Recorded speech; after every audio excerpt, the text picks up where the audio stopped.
สลึงพึงประจบให้ครบบาทจะไม่ขาดสิ่งของต้องประสงค์ถ้ามีน้อยจ่ายน้อยค่อยบรรจงอย่าจ่ายลงให้มากจะยากนาน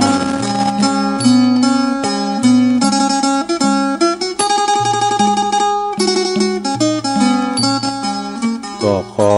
ความนอบน้อมแด่พระรัตนตรัยอันมีพระพุทธพระธรรมพระสงฆ์เป็น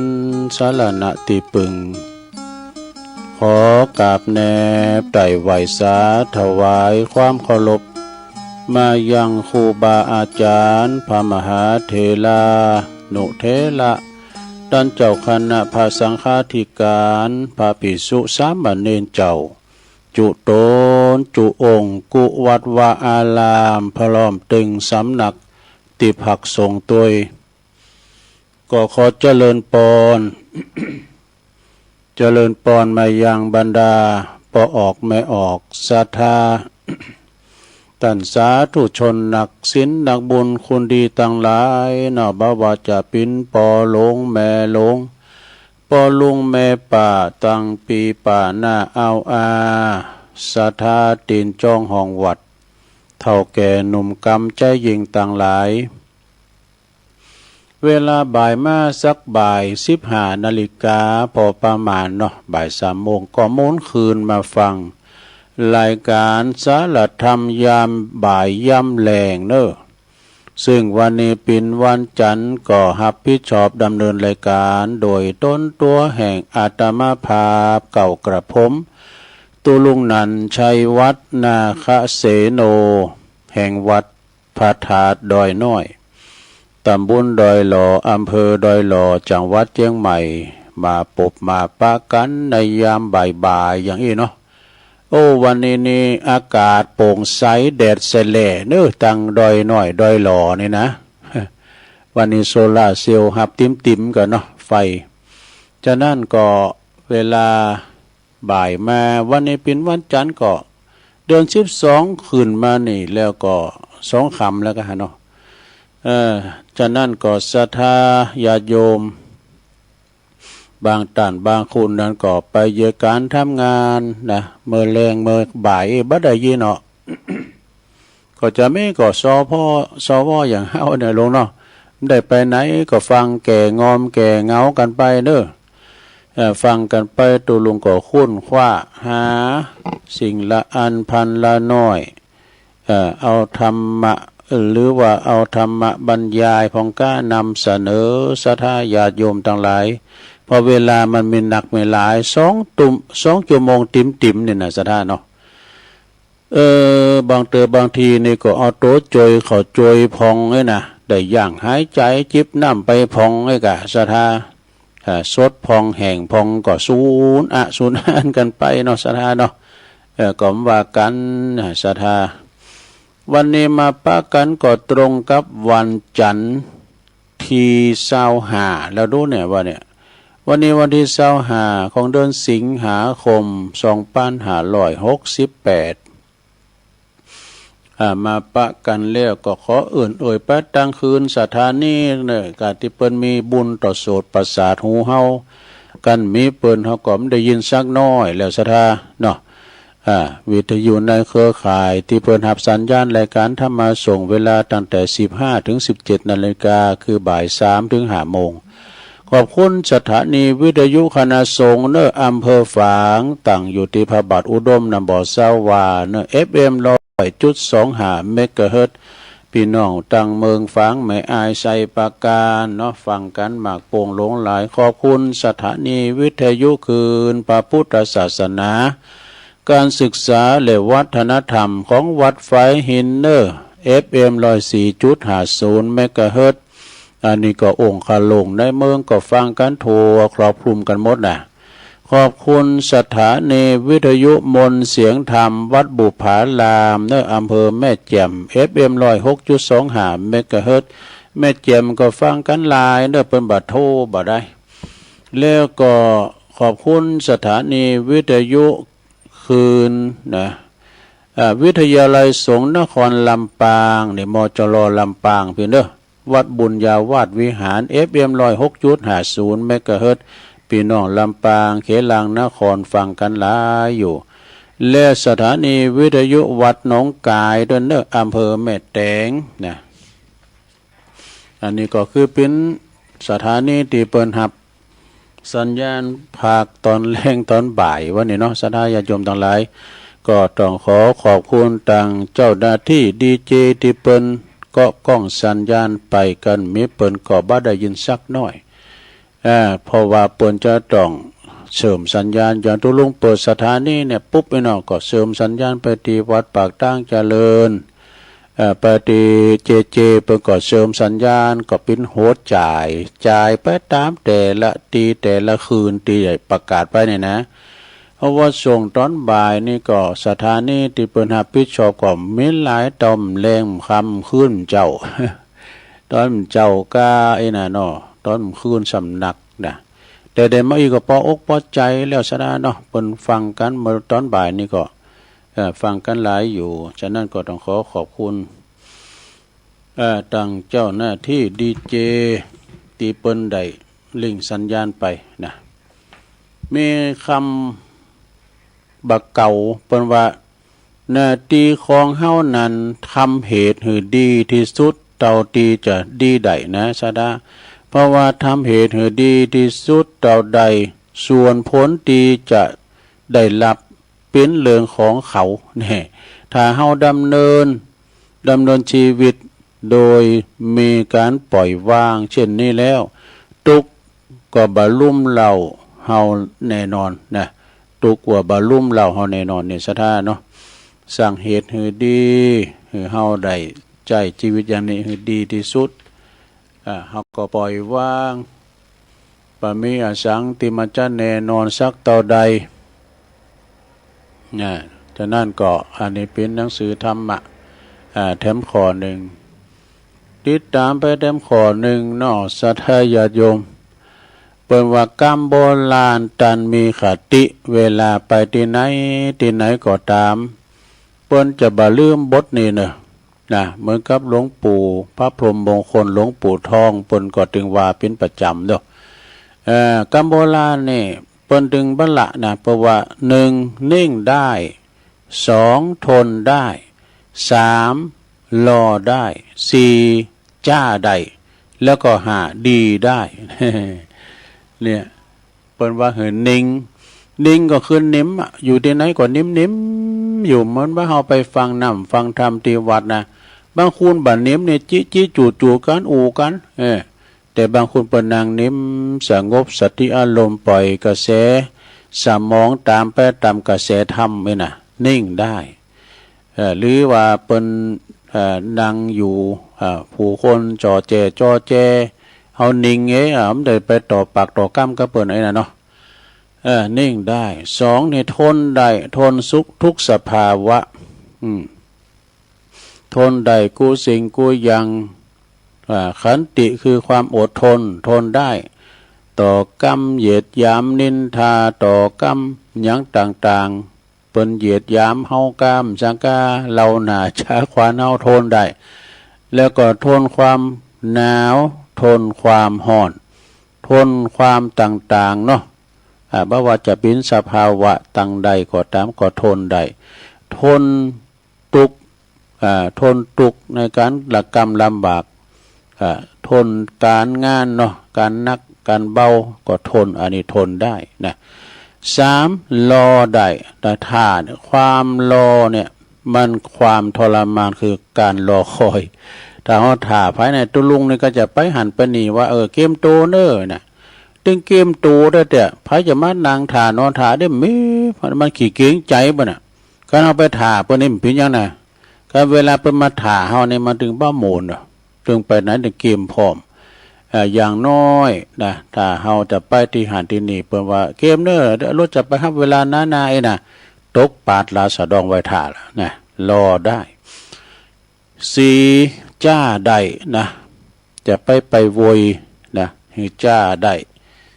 ไปโวยนี่มันช้าได้พลาเล่มงาม เปิ้นว่าเนาะ จ้าไปเนอไปโดนหาวสุกเอาเผากินนี่มันบาดดีกรรมบาเก่าโบราณเปิ้นว่าไว้เนาะนี่ดีได้นะดีได้นี่ก็คือดีไปในดีไปนอกเอกอะนะเรื่องบัดเดียวนี่คุณสมัยนี้มันนิ่งบ่ได้มันอยู่นิ่มบ่ได้อยู่เศร้าบ่ได้นะแล้วก็ปากเพราะว่าปากบ่ดีอยู่อะนะปากก็บ่ดีทนบ่ได้ปากบ่ดีแล้วก็ทนบ่ได้ตัวนะอยู่บ่ได้อีกนะอยู่ก็บ่ได้แล้วอยู่บ่ได้แล้วอยู่รอก็บ่ได้นี่รอก็บ่ได้จ้าก็บ่ได้นี่จะไปโวยจะไปจ้าอย่างหอยหอยมันจ้าเนาะจึงเอาดีกันบ่ได้จึงเอาดีกันบ่ค่อยที่จะมีได้เน้อคุณในยุคสมัยบัดเดี๋ยวปัจจุบันนี่นะมันเยี่ยมหยังก็โลดเร็วอ่ะนะโลดเร็วจะเอาหยังก็เอาเดียวเนี่ยไอ้นะอันนี้ก็คือเป็นคติธรรมกรรมบักเก่าเอาทำบทหนึ่งบอกว่าสุขแต่ละคนมันบ่เหมือนกันเนอะสุขแต่ละคนนะมันไม่เหมือนกันว่าสุขของไผสุขของมันนะสำคัญสุขนั้นอย่าไปทำลายตนเองแล้วก็คุณรอบข้างก็แล้วกันนี่สุขมีหลายแบบสุขเมืองบุญสุขเมืองคุณสุขเมืองฟ้าสุขไปน่ะก็คือพระนิพพานใจอย่างตุลุงวากูเตอน่ะเนาะสุขเพราะว่าสุขเฮามีข้าวไว้กินสุขเฮามีแผ่นดินไว้อยู่สุขมีกูนอนนำสุขมีเงินมีคำติ๋มถงติ๋มไตสุขได้อยู่เฮิรนหลังใหญ่มุงกระดานนี่สุขมีลูกมีหลานมานางแวดเฝ้าสุขของคุณเฒ่าก็เนี่ยฟังธรรมเนี่ยหลวงเอ้ยคุณหนุ่มไปฟังจีได้ ฟังน้ำฟังธรรมกินพริกดำกับข้าวอันนั้นก็ใจนะเขาว่าเอาโมนบ่ได้ฉะนั้นญาติโยมทั้งหลายคือมีสุขถึงกายสุขถึงใจสุขกายก็คือมีโรคภัยไข้เจ็บมาเบียดเบียนมีโรคเก้าเบาหวานไขมันอันใดอย่างสักอย่าง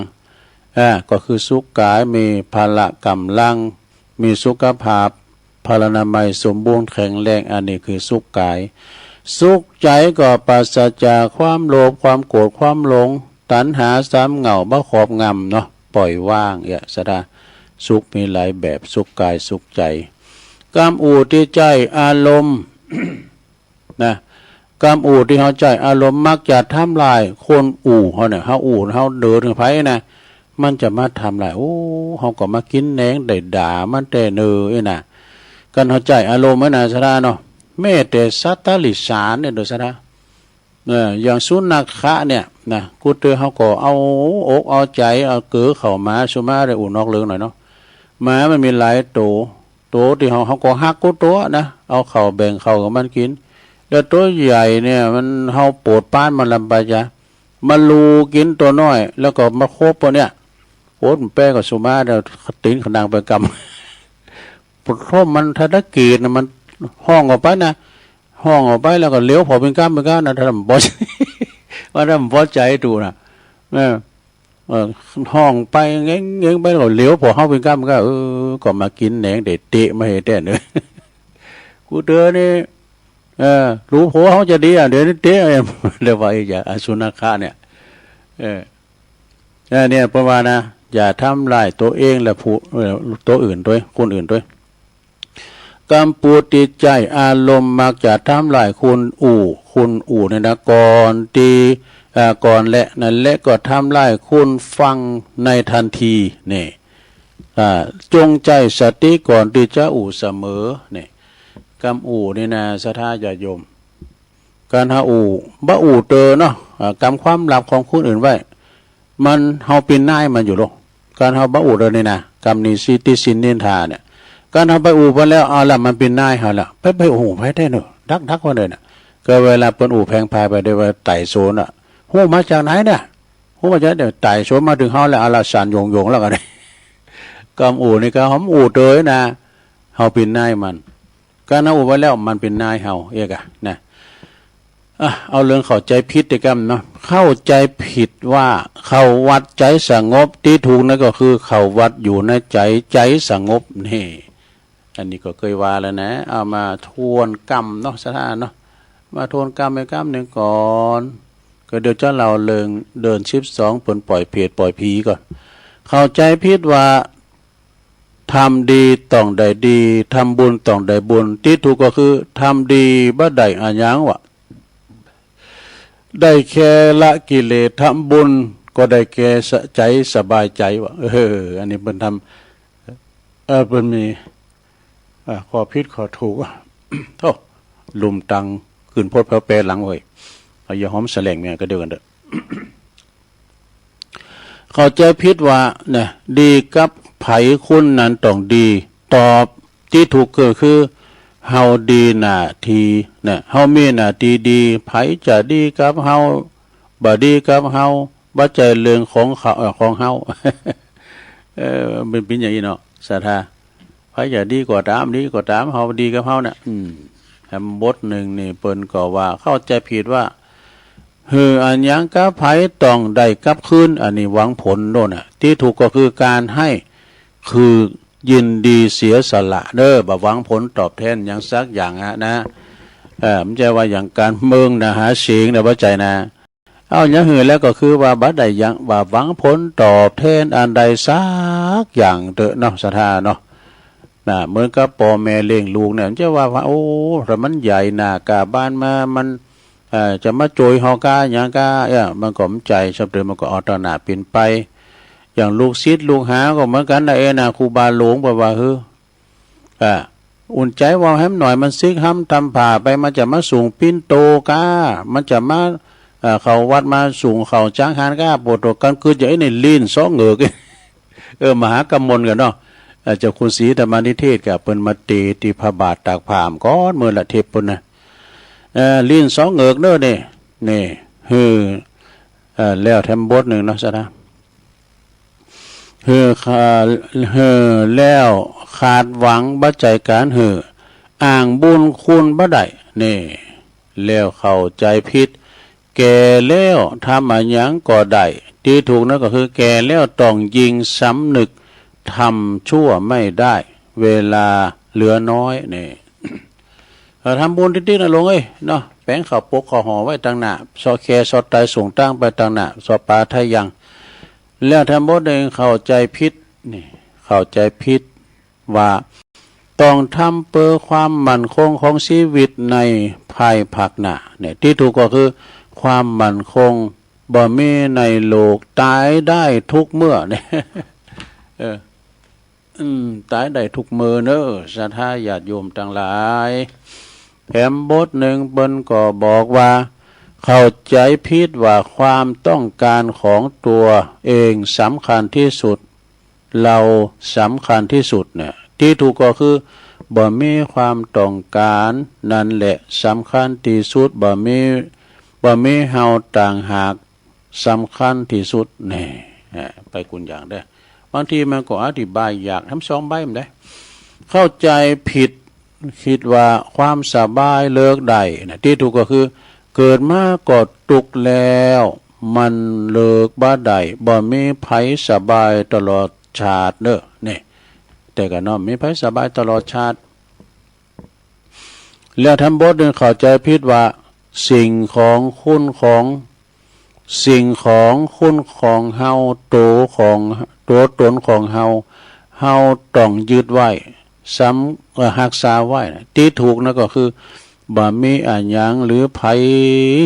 ต้องยึด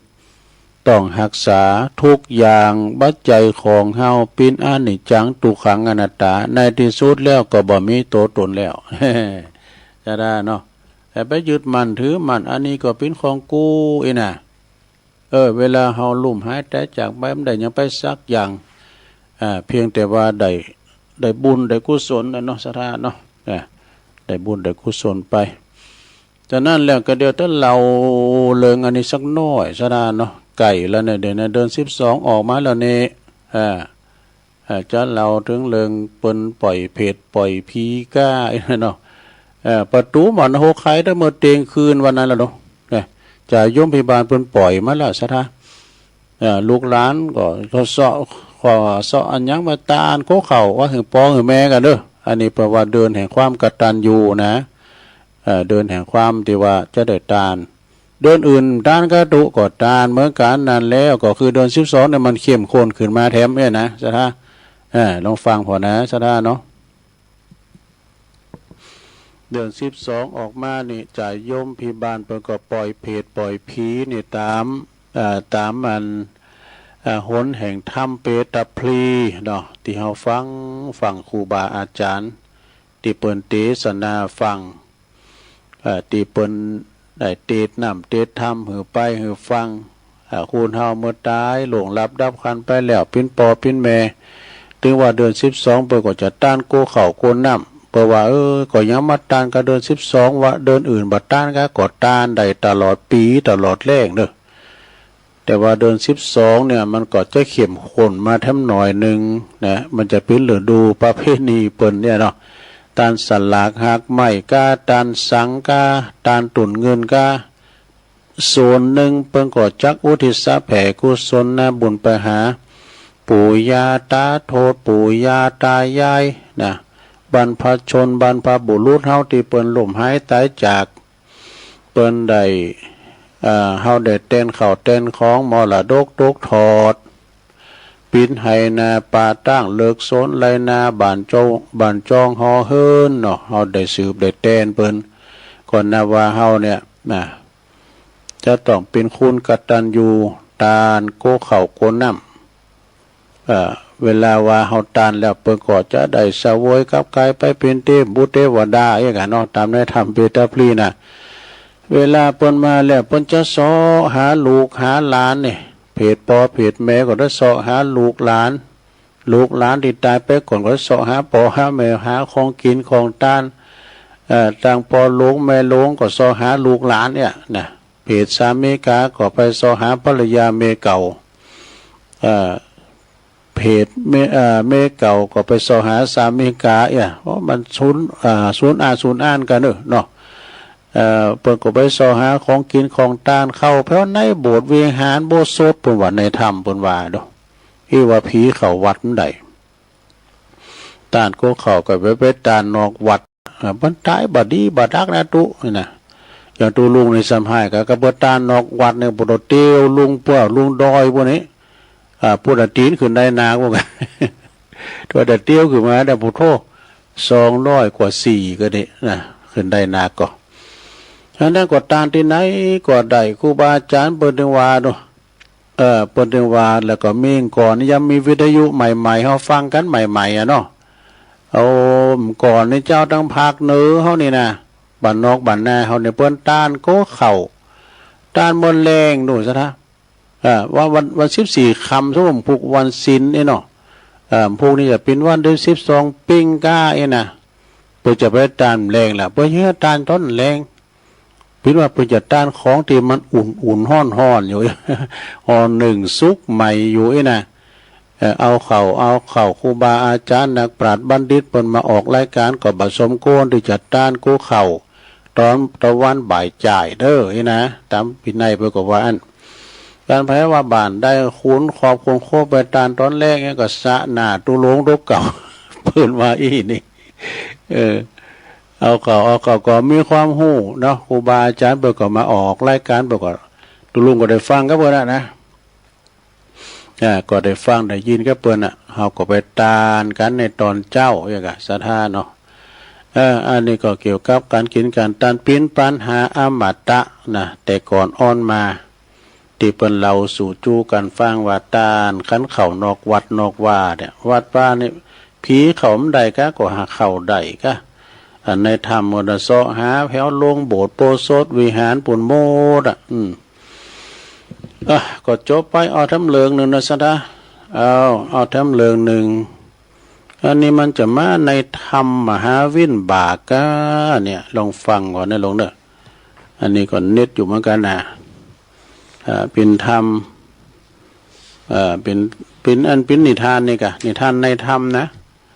นิทานที่มาในธรรมปิ้นจะได้ก็ลองฟังก็มีเรื่องเราว่าเศรษฐีบ่มีบุตรให้ทำมหาวินบากแต่ก็ได้ลองฟังก่อนคล้ายๆกันนะแต่อันนี้มันเป็นไทยหน่อย ดำเนินตามธรรมบทว่ายังมีตันเศรษฐีคนหนึ่งเด้อมีภริยาเมื่อภริยาถึงแก่กรรมคือทำลายดับขันไปแล้วอยู่บ้านคนเดียวก็อยู่คนเดียวอยู่มาบ่อนนั้นหนักต่อใดตนเองก็ได้ถึงตนเองก็ถึงแก่กรรมเพราะความชราอันนี้ก็ตายเหมือนกันนะตายถึง2ถึงเศรษฐีถึง2ก็ตาย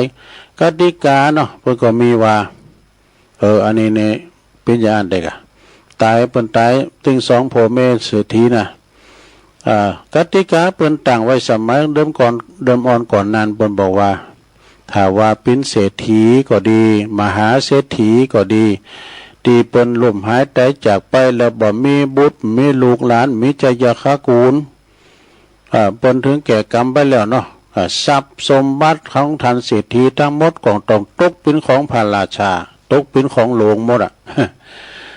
ฉะนั้นเมื่อว่าเศรษฐีบ่มีบุตรตายไปพระราชาคือพระเจ้าเสนาพระเสนาธิโกศลนี่ก็ฮับสั่งเสนาอามาตย์ตั้งหลายไปขุนทรัพย์สมบัติอันมหาศาลของตันเศรษฐีเข้าไปเก็บไว้ในท้องพระคลังหลวงถึงหมดนะทรัพย์สมบัติปนมีหลายใจเวลาอยู่ขุนอยู่7 วันวะดูทรัพย์สมบัติของท่านเศรษฐีในใจเวลาขุนอยู่7 วันโดยกันเด้อจึงขุนทรัพย์จนสำเร็จไป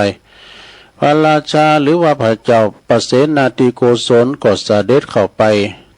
ถวายอภิวาทพระบรมศาสดาตีพระเชตวันแล้วประทับนางอยู่เฉพาะพระนาพระพักตร์เฉพาะพระพักตร์แล้วก็จึงกราบทูลว่าตันเศรษฐีกหบดีผู้มังคังตายได้7 วันแล้วพระเจ้าค่ะพฤติกรรมของเศรษฐีคนนี้ต่างจากคนทั่วไปพระเจ้าค่ะเช่นว่าคุณใจเป็นนำเอาข้าวน้ำโภชนะอาหารใส่ภาชนะทองคำไปหือก็ดุด่าว่าสิ้นเปิงอาหารดินนำมาเนาะอาหารดินทำมาแล้วก็คุณใจทั้งหลายทำอย่างปานีตก็ไปดุไปด่าเปิ้นหาว่ากินเปิงย่อมไปยัดผ่านุงโคใบผ่าพื้นแผ่อันปานีตก็บ้านุงวะกลับไปนุงผ่าเปิกผ่าน้ำแป้งผ่าเปิกนะพื้นที่มันหยาบนั่นวะนะคันลมนะเพราะว่าล่มคันสวยอันคันสวยคันงามก็คือจอกอันงามเนี่ยก็บ่ใจนะบ่ฮู้จักเอามาใจกลับไปใจลมใบตาลวะเนาะลมใบตาลก่อนนี้มีกุบใบตาลก็มีนะเนาะลุงเนาะกุบใบตาลเนี่ยต้มก่อนนี่มีนะเปิ้นเอาใบตาลแปลงนะแล้วก็รถม้ากันไหมเนี่ยก่อนนี่มันมีรถยนต์มันเป็นรถม้ารถโง่นี่กะรถม้ากันไหมสวยงามก็บ่ขี่กลับไปขี่กันไหนที่มันเก่าที่สุดวะนี่ไปขี่อันเก่าที่สุดสมบัติไม่มากมายเหลือขนาก็บ่ฮู้จักใจเด้อเนี่ยบ่กินบาตานสมาเด้อเบิ่งเด้อบ่ขี่บ่เหี่ยวหยังเพิ่นไปไหนก็ไปนะเก็บงามไว้เงินคำกำแก้วถ้าว่าเอามาใจก็เป็นก่อนโกดก่อนหินก่อนดินหินพาไปมีการราคาสินหยังมันได้เอามาใจในการสร้างความสุขให้กับตัวเองบริจาคเตตานนะทั้งที่ลูกจะสืบตระกูลสืบสมบัติก็บ่มีพระเจ้าข้าดูพระเจ้าปเสนาธิโกศลก็นำเรียนรายงานให้กับพระพุทธเจ้ามีลูกมีเต่าสืบแดนข้ากูลสักอย่างนะพระบรมศาสดาก็จึงตรวจดูบุพกรรมของตันเศรษฐีโดยญาณก็เลยหู้แจ้งแล้วจึงตรัสแก่พระราชาพระเจ้าปเสนาธิโกศลว่าท่านพระมหาบพิตรด้วยในบุพกรรมจาดแล้วของท่านเศรษฐีคุณนี่นะมีอันจะอยู่มีอันจะอยู่มีอันจะกินอยู่นะจาดแล้วปังหลังนะบุพกรรม แล้วก็มีหันเจ้าหนึ่งเนอะเจ้าวันหนึ่งได้หันพระปัจเจกมีนามว่าตะกะลาสิขีเกิดศรัทธาขึ้นมาบอกภรรยาแล้วก็คุณใจทั้งหลายไปใส่บาตรกันเด้อนะตุเจ้าเปิ้นมาบิณฑิบาตปากันดาโคมาใส่บาตรพระปัจเจกพุทธเจ้าพระปัจเจกพุทธเจ้าก็ได้รับอาหารอันปานีจากผู้เป็นภรรยาแล้วก็คุณใจเอาใส่ในบาตรติมนั่นพอดีนะแล้วพระปัจเจกพุทธเจ้าก็เลยกลับไปนะเสด็จหลีกไปอันติวัดเนาะเมื่อพระปัจเจกกลับไปสู่สำนักแล้ววันนั้นแกจึงมาเกิดภายหลังเนอะท่านเศรษฐีนะก็มาเกิดภายหลังว่าพระสมณะนี่อาศัยคนอื่นเป็นอยู่เนอะอาศัยต้องกับพี่น้องเจ้าบ้านหือกินหือตานเฮาได้เมื่อตานกินข้าวกินอาหารชั้นข้าวแล้วเนาะก็อาจจะมีแต่รับนอนเนี่ยสบาย มีการทำงานอย่างเอกก็คืออย่างอี้แล้วก็อาหารติมบาทนั่นนี่ถ้าหากว่าเฮานำมาให้คุณใจเฮากิน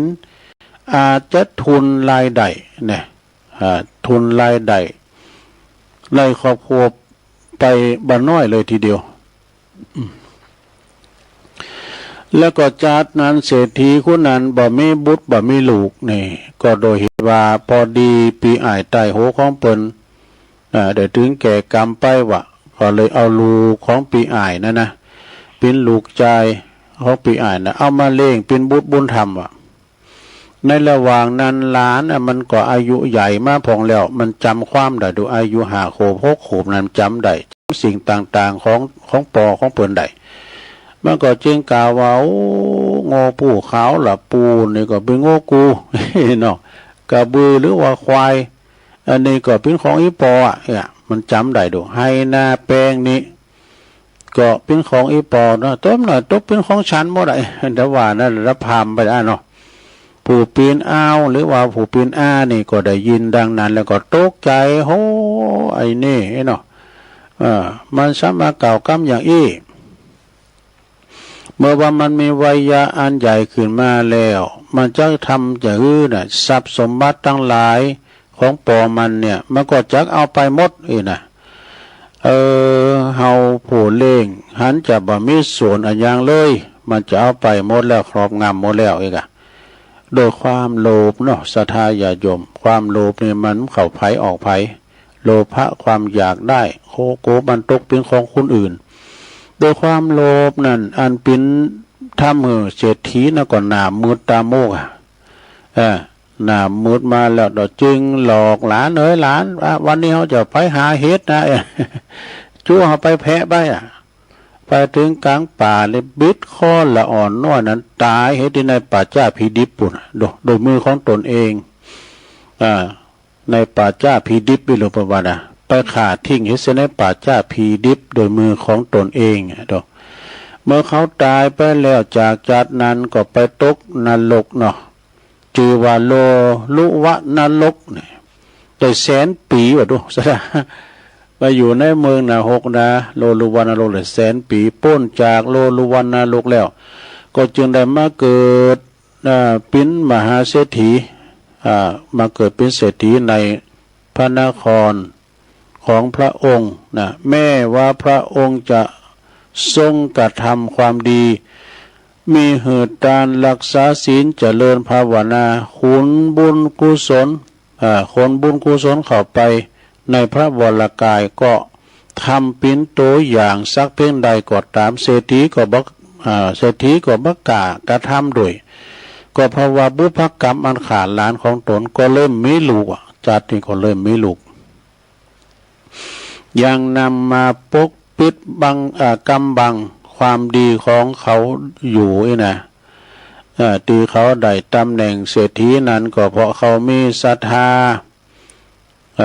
สั่งให้ภริยาแล้วก็คุณใจมาใส่บาตรเป็นเศรษฐีแหละเศรษฐี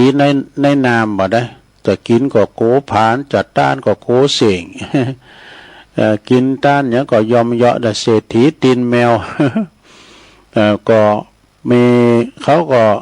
ที่เขาได้ตำแหน่งเศรษฐีนั่นก็เพราะว่าเขามีศรัทธาเนาะมีศรัทธาเหลื่อมใสหันตูเจ้ามาขอเอื่นบอกให้เปิ้นทั้งหลายมาใส่บาตรเด้อนะสีภรรยาแล้วก็คุณใจก็มาใส่บาตรพระปัจเจกพุทธเจ้าอันเขาบักกาบริโภคสมบัตินะพออย่างใดบักกาบริโภคขอน้ำอันประดิษฐ์นั่นก็อันประดิษฐ์นะก็มีอยู่นะเพราะว่าโดยอกุศลจิตที่เขากึดเสได้อาหารที่ภริยาและคนใจนำไปใส่บาตรของพระปัจเจกพุทธเจ้านั่นเองเนี่ยเพราะว่าไปเสได้ของกินของตาใส่ไปแล้วซะนะเปิ้นว่าจะไปกินแหนงแข็งใจตาลโดยใจบริสุทธิ์บ่ได้เสได้ของตาลเฮาตาลไปแล้วเปิ้นจะกินก็หาเปิ้นจะฉันก็หาจะว่า3 ปีที่แล้วก็มาถามมาปวดทุ่มก่อนไปปีนั้นเปิ้นจะร้องทุถ้าไหลถอยลงนะมีไหนปอตานเนี่ยถามหาอยู่เนาะมหาบ่ผิดบุคคลผู้บ่มีปัญญานะนั่นก็มีทรัพย์มากนะเปิ้นว่ามีปัญญาแต่มีทรัพย์มากหนักก็บ่ได้บริโภคให้เหมาะสมกับฐานะภูมิของตนเฮาพระตถาคตได้ตรัสไว้ดีแล้วว่าหยังอะไรนะก็ตกอยู่ในไตรลักษณ์เด้อไตรลักษณ์นั้นไม่มีหยังปะล่ำก็คือสิ่งของที่มันบ่เต็งแต่แน่นอนมันเป็นตุกเป็นอนัตตาพระมหาบ่ผิดผู้มีปัญญาจงตรองดูเถิดว่าแต่ก่อนทรัพย์ทั้งปวงที่คุณอยู่7 วันนั่นน่ะเป็นของเศรษฐีเป็นเศรษฐีเดี๋ยวนี้แปลเปลี่ยนไปเป็นของหลวงไปให้แล้ว มันเป็นของหลวงเหมือนกับเฮาเกิดกันสถานเนาะเสตั้งใบลอยใบซาวก็ตามเดี๋ยวมันจะอยู่ด้วยเฮาตลอดดูกำแรงมาแม่กาแป้มมากาแม่กาพุ่มพวงมากาเนี่ยก็เปลี่ยนไปละเป็นของแม่กาไปแล้วมันก็เป็นอนิจจังบัจจัยเตงจะตั้งมันจะอยู่ด้วยเฮาตลอดปนหุ้นก่อนเพราะว่าเงินทองไปเที่ยวเดียวก็กลับมาการเอาขี้ข้ามันก็ปีกมาดำซ้ำเนอะการเอาไปหับจากอักใบก็จะปีกมาอยู่เงิน100เงินปันนี่นะก็จึงจัดว่าบัดเตงเนอะสัทธาเขาของเงินคำสัมปตินี่ก็จัดว่าปินตุกแล้วก็ปินตุกท่านเป็นเศรษฐีเดี๋ยวก็เปลี่ยนเป็นมาเป็นของหลวงของเป็นของเศรษฐีเดี๋ยวก็เปลี่ยนมาเป็นของหลวงจัดว่าเป็นของบัดเตงจัดแต่ว่าปินตุกเพราะมีเกิดมีแก่มีเจ็บมีตายกันทั้งด้วยกันทั้งพิภพตีว่าเป็นอนัตตานั่นก็เพราะว่าเฮาบอกสังขารปัจจัยอยู่เช่นบอกมันว่าอย่าแก่เนอะอย่าเจ็บเนอะอย่าตายเนอะ ก็บอกมันก็บอกฟังบังคับบ่ได้เมื่อจบพระธรรมเทศนาพระเจ้าปเสนาธิโกศลก็ได้กลายเป็นพระหูสูตรหูแจ้งในธรรมหูแจ้งในธรรมส่วนว่าการบรรลุธรรมนั้นได้บรรลุเป็นโสดาบันโสดาปฏิผลมาก่อนหน้านั้นแล้วเนี่ยจบนิทานเรื่องเศรษฐีผู้ไม่มีบุตรเพียงเท่านี้อันนี้จบลงไปซะแล้วเป็นคล้ายๆกับทำมหาวินบากเนอะศรัทธาอันนี้นะมันก็เป็นทำนายแต่วันแนวเดียวกันเนาะจบลงไปศรัทธาญาติโยมต่างหลายเอามาเราสู่จูกันฟังแล้วแถมกำหนึ่งเนาะศรัทธาเหลือเวลาแถมนิดหน่อยก่อนที่จะได้พักเบรกเลยนะก็เอาตอนอย่าตามรอยทำย้ำรอยครูมาเสนอดำกำมันกินอกกินใจเพื่อว่าสิ่งที่หาได้ยากที่สุดในโลกนั้นคือสังปลัมนี่ในหนังสือของพระครูศรีนวลแก้วสุขนี่นะสิ่งที่หาได้ยากที่สุดในโลกนี้คืออย่างนี่บนมี8อย่างเกินเนอะศรัทธาเนอะมีอย่าง1 การเกิดขึ้นของพระพุทธเจ้าหาได้ยากเด้อศรัทธาญาติโยมทั้งหลายแน่พระพุทธเจ้านี่กว่าจะได้เกิดมาแล้วก็ได้ทัดพยาสัพพัญญูเป็นพระพุทธเจ้าอย่างเจ้าสมณโคดมเนี่ยก็ยากนะศรัทธาเปิ้นว่าพระเจ้า10 จาดพระเจ้า500 จาดก็มีนะพระพุทธเจ้านี่เปิ้นได้มาเสวยพระชาติเกิดเป็นอย่างมูดสัตว์สิ่งเหงห้อยพญาราชสีห์พญาเสือโคร่งพญานกแขกเต่านี่นะพญาวานอนมันมีสัพพะนะเปิ้นว่ามี500 จาดก่อนดูนะอันนี้เกิดขึ้นได้ยากเด้อศรัทธาญาติโยมเนี่ยการเกิดขึ้นของพระพุทธเจ้าหาได้ยากข้อ1ข้อ2แล้วการเกิดขึ้นพระสัทธรรมก็หาได้ยากนะพระพุทธเจ้าเกิดขึ้นแล้วนะพระสัทธรรมก็เกิดขึ้นมาเปิ้นได้สอหาสัจธรรมนะบำเพ็ญธรรม6 วัฏสายเนาะจนได้เปิ้นได้ทัพพยาสัพพัญญูเป็นพระสัมมาสัมพุทธเจ้าแล้วก็สั่งสอนเวนยสัตว์นี่นะอันนี้ก็คือการเกิดมีพระสัทธรรมก็หาได้ยาก3การได้สดับรับฟังพระสัทธรรมก็หาได้ยากเด้อศรัทธาญาติโยมทั้งหลายแต่ก่อนนี่เราจะไปฟังธรรมก็ต้องไปตีวัดกลางวาสากามสังกาหรือว่ามีงานศพขาวดำตีหันตีนี่เนาะตุเจ้าเพิ่นมาเทศน้ำเทศธรรมเขาก็ไปฟังก็ได้ฟังตามงานปล่อยต่างๆนะว่าเดี๋ยวนี้ฟังได้ง่ายเด้อศรัทธาจะฟังตุเจ้าไทยบรรยายธรรมก็ได้จะฟังตุเจ้าเมืองเทศมรดกธรรมจะเทศจะฟังตุเจ้ายอง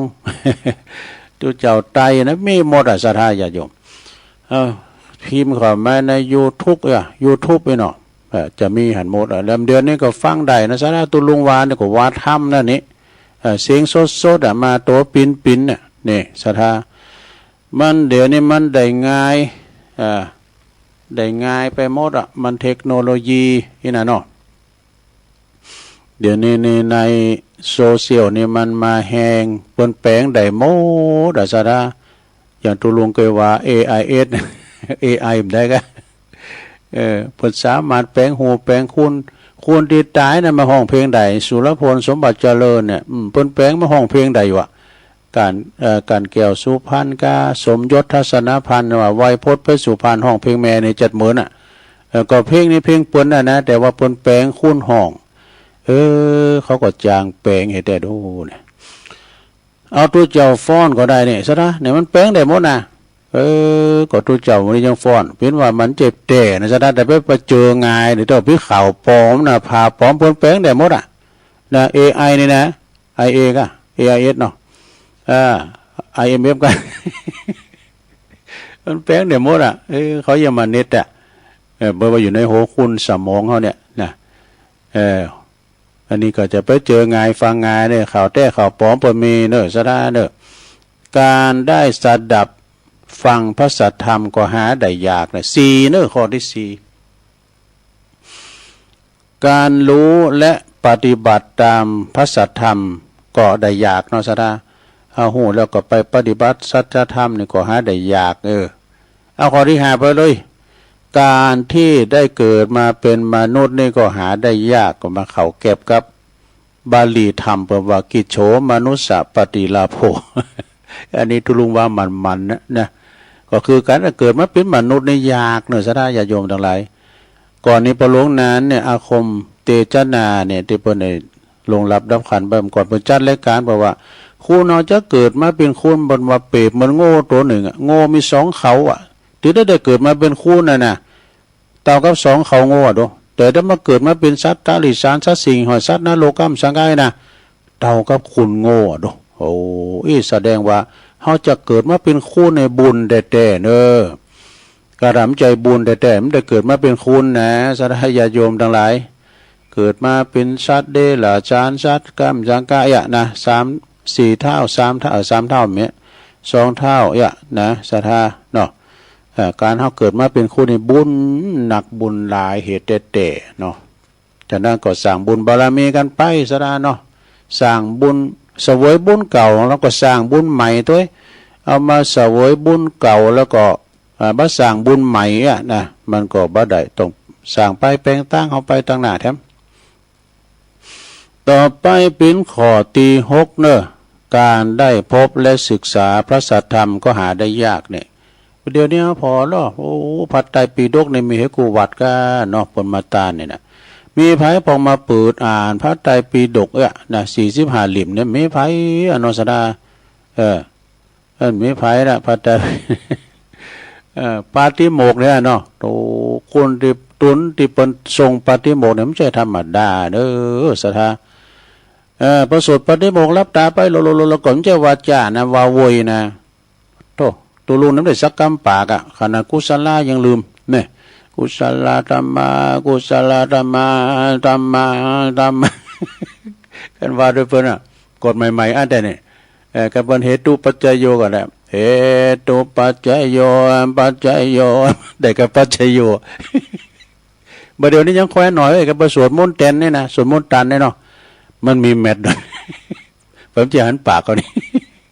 ใส่เม็ดนี่ก็แต่งกันที่ไหนดังที่ไหนใดก็ดังไว้กันที่ไหนมันใดก็ดักไว้นี่หมู่เป็นกำลิ้นมาได้เนอะซะได้เนอะแล้วต่อไปปะกับข้อที่7เนอะสดาการถึงพร้อมด้วยมีศรัทธาหาได้ยากศรัทธาคือความเจอเนอะภาษาธาก็คือความเหลื่อมใสเนอะลงเนอะ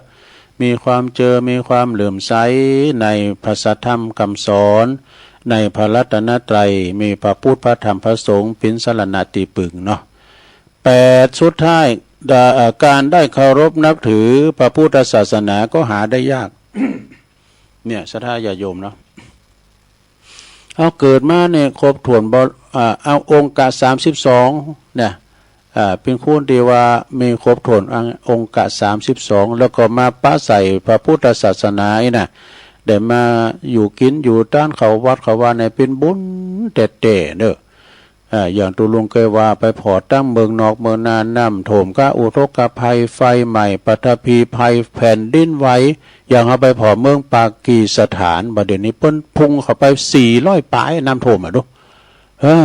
น้ำท่วมฝนตกวันเดียวคืนหงฝนตกวันเดียวคืนหงเป็นคำอย่างได้ตุลุงเนี่ยก็บรรลุกะฝนตกเนี่ยมัน24 ชั่วโมงได้เนาะมันน้ำมันหลากหลายมากนะคนเปิ้นลุ่มหายตายจากเนี่ยพุ่งเข้าไป400 กว่าชีวิตดูซัมเตอร์กับแผ่นดินไหวก็ตายกันซัมเตอร์ก็สงครามกัมสังกายขาฟันบันเต้งกันอยู่เมืองไทยล้านนานี่พดโตบุญหนักหนาเนอะพออย่างพอเฮาหมั่นกินหมั่นต้านนะเขาวัดเขาว่าฟังน้ำฟังธรรมแปลงวัดแปลงว่าคุดน้ำบ่อก่อกรรมแปลงวิหารปูชาพระเจ้าดูเขาเลยอยู่ดีมีสุขนะลงเนอะนะจะร่วมเวลาเด้อแหมกล้ามหนึ่งแหมกรรมนิคติธรรมผู้ใดเห็นธรรมได้ชื่อว่าผู้นั้นเห็นเราตถาคตผู้ใดเห็นเราตถาคตผู้นั้นชื่อว่าผู้นั้นเห็นธรรมนี่คติธรรมเนาะสดาเป็นหนังสือตอนอริยธรรมตอนย้ำรอยธรรมตามรอยธรรมย้ำรอยครูนี่ของพ่อครูศรีนวลแก้วสุขพ่อครูเก่าเฮาเนาะเอามานำเสนอความจริงก็หลายเตือละแต่ว่ามันกินอกกินใจก็เลยเอามามาจาทำกรรมเนาะสดาเนาะเอาละเหลือแถม3 นาทีจะถึง16 นาฬิกาตุลุงจะยอบย่างให้กรรมกันเนาะยอบย่างกินน้ำกินน้องเตียวไปเตียวมาเดี๋ยวจะมากันในชั่วโมงที่2ฉะนั้นก็เดี๋ยวตุลุงยอบย่างกับเดียวกันเนอก็เดี๋ยวจะมาเล่านิทานแถมเดี๋ยวจะมายังต่อแถมเนาะขอพักกับเดียวกันเนอเจริญพร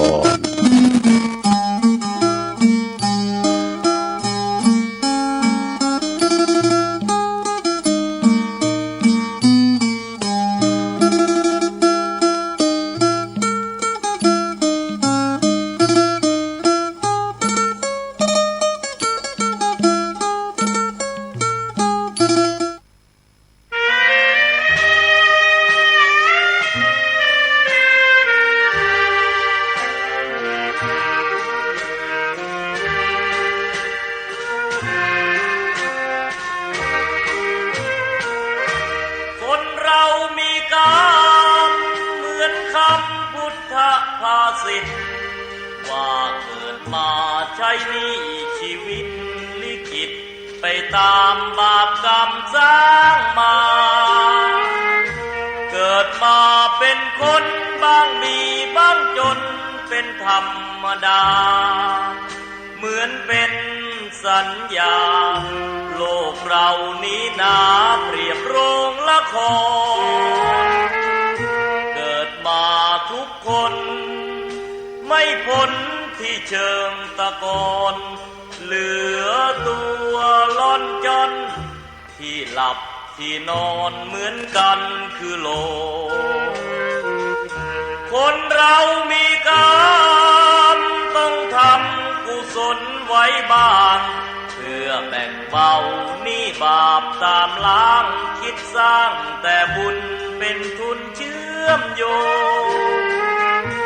อย่าหยิบอย่าช่วยหาทางร่ำรวยด้วยการกินโกง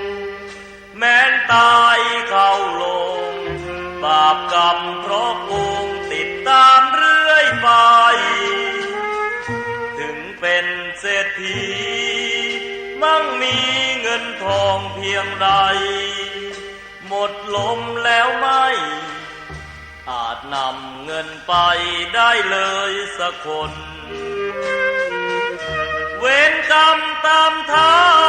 นเห็นกันด้วยตาก็บ่อยเข้าอยู่ใน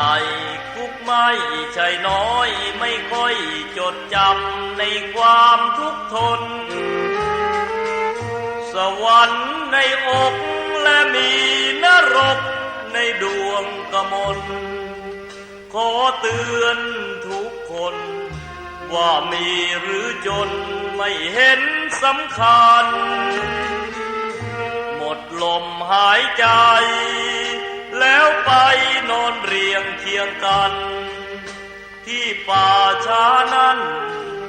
ไม่พ้นมือฉันพวกสัพพะเลอ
วก็เลยลุกยางต่างเตียวไปสักน้อยมันได้ยืดเส้นยืดสายนั่งมึนไปนะเนาะแล้วก็ไปทำธุระโซนโตเสร็จสับเรียบร้อยจิบน้ำลงคอมาอู่กันต่อในชั่วโมงที่2เนอะศรัทธาเนอะขณะนี้ท่านทั้งหลายก็กำลังฟังรายการสารธรรมยามบ่ายยามแลงดำเนินรายการโดยตุลุงยองเวลาขณะนี้ก็ 16.05 4 โมง 5 นาทีอยู่เวลาหลายอยู่เนอะศรัทธาเนอะเวลาก็หลายอยู่บ่ายจ่ายมาในโทมันนั้นแดดฮ้อนศรัทธาแดดฮ้อนเพราะว่าแดดเพ่งเนาะดูต่างไฟโซลาร์เซลล์จะได้แจ้งคืนหง ประเดี๋ยวนี้ที่บุญวัดพระธาตุดอยน้อนี่เมตตาธรรมหลวงพ่อพระครูสาธุกิจจานันท์เจ้าคณะอำเภอดอยหล่อและก็ท่านพระครูอภิวัฒนวิกรมรองเจ้าคณะอำเภอดอยหล่อเปิ้นนัดประชุมเจ้าคณะตำบลพร้อมเลขายามบ่ายแล้วกันเด้อดูประชุมที่โต๊ะมุนบนที่ปืนกุฏิหลวงพ่อ มากันก็เฉพาะกับเจ้าคณะตำบลแล้วก็เลขาข้ามจังไงอีกนะก็อย่างเนาะมีการประชุมสุมพร้อมกันศรัทธาญาติโยมทั้งหลายแต่ว่านี่ก็ไปช่วยการช่วยงานที่พูนที่วัดตุนพึ่งเปิ่นไปส่งสักการต้านขาบหลวงปู่เฝอปวรธรรมโมตุลุงเฝอนี่เปิ่นอายุสลิมาได้88พรรษาเปิ่นแต่13เปิ่นเป็นพระลูกวัดแต่ก่อนเปิ่นเป็นอดีตหัวหน้าที่พักสงฆ์ห้วยบักขวัดดูซบซอยปุ่นน่ะจอมต้องบ่เวลาเปิ่นเฒ่าแก่มาลูกหลานก็นิมนต์ปิกมาอยู่บ้านเกิดเทจะได้ใจใส่พอก้อยดูแลจนว่าไวว่าเปิ่นเสี่ยงบุญไปแล้วก็วุ่มว่านี่คุณลายเนอะซะท่าเปิ่นประชุมเพิงไปแต่ว่านี่โดยเมตตาธรรมอาจารย์ท่านพระมหาธีรพันธ์ธีรกิติปริญธรรม9ประโยคเจ้าคณะตำบลแล้วก็เจ้าอาวาสวัดตุนพึ่งเปิ้นจัดอย่างสมเกียรติเนอะพร้อมกับตึงคณะศรัทธาก็บอกคุณนักคุณหลายนะอาจารย์เบี้ยเป็นมาเป็นโฆษกพิธีกร ปินตาดีโมนได้โอ้หมดอกหมดใจคุณเปิ้นนักบอกไฟก่อลายเอกสถาลากภาษาทลังเปงภาษาทบุษบกลังเปงได้สนทนาธรรมกับหลวงปู่พระครูอุดมพุทธิคุณเนาะปุ่นอยู่ตั้งประวัติฮงโง่ไอ้กะตั้งเมซอยปุ่นน่ะ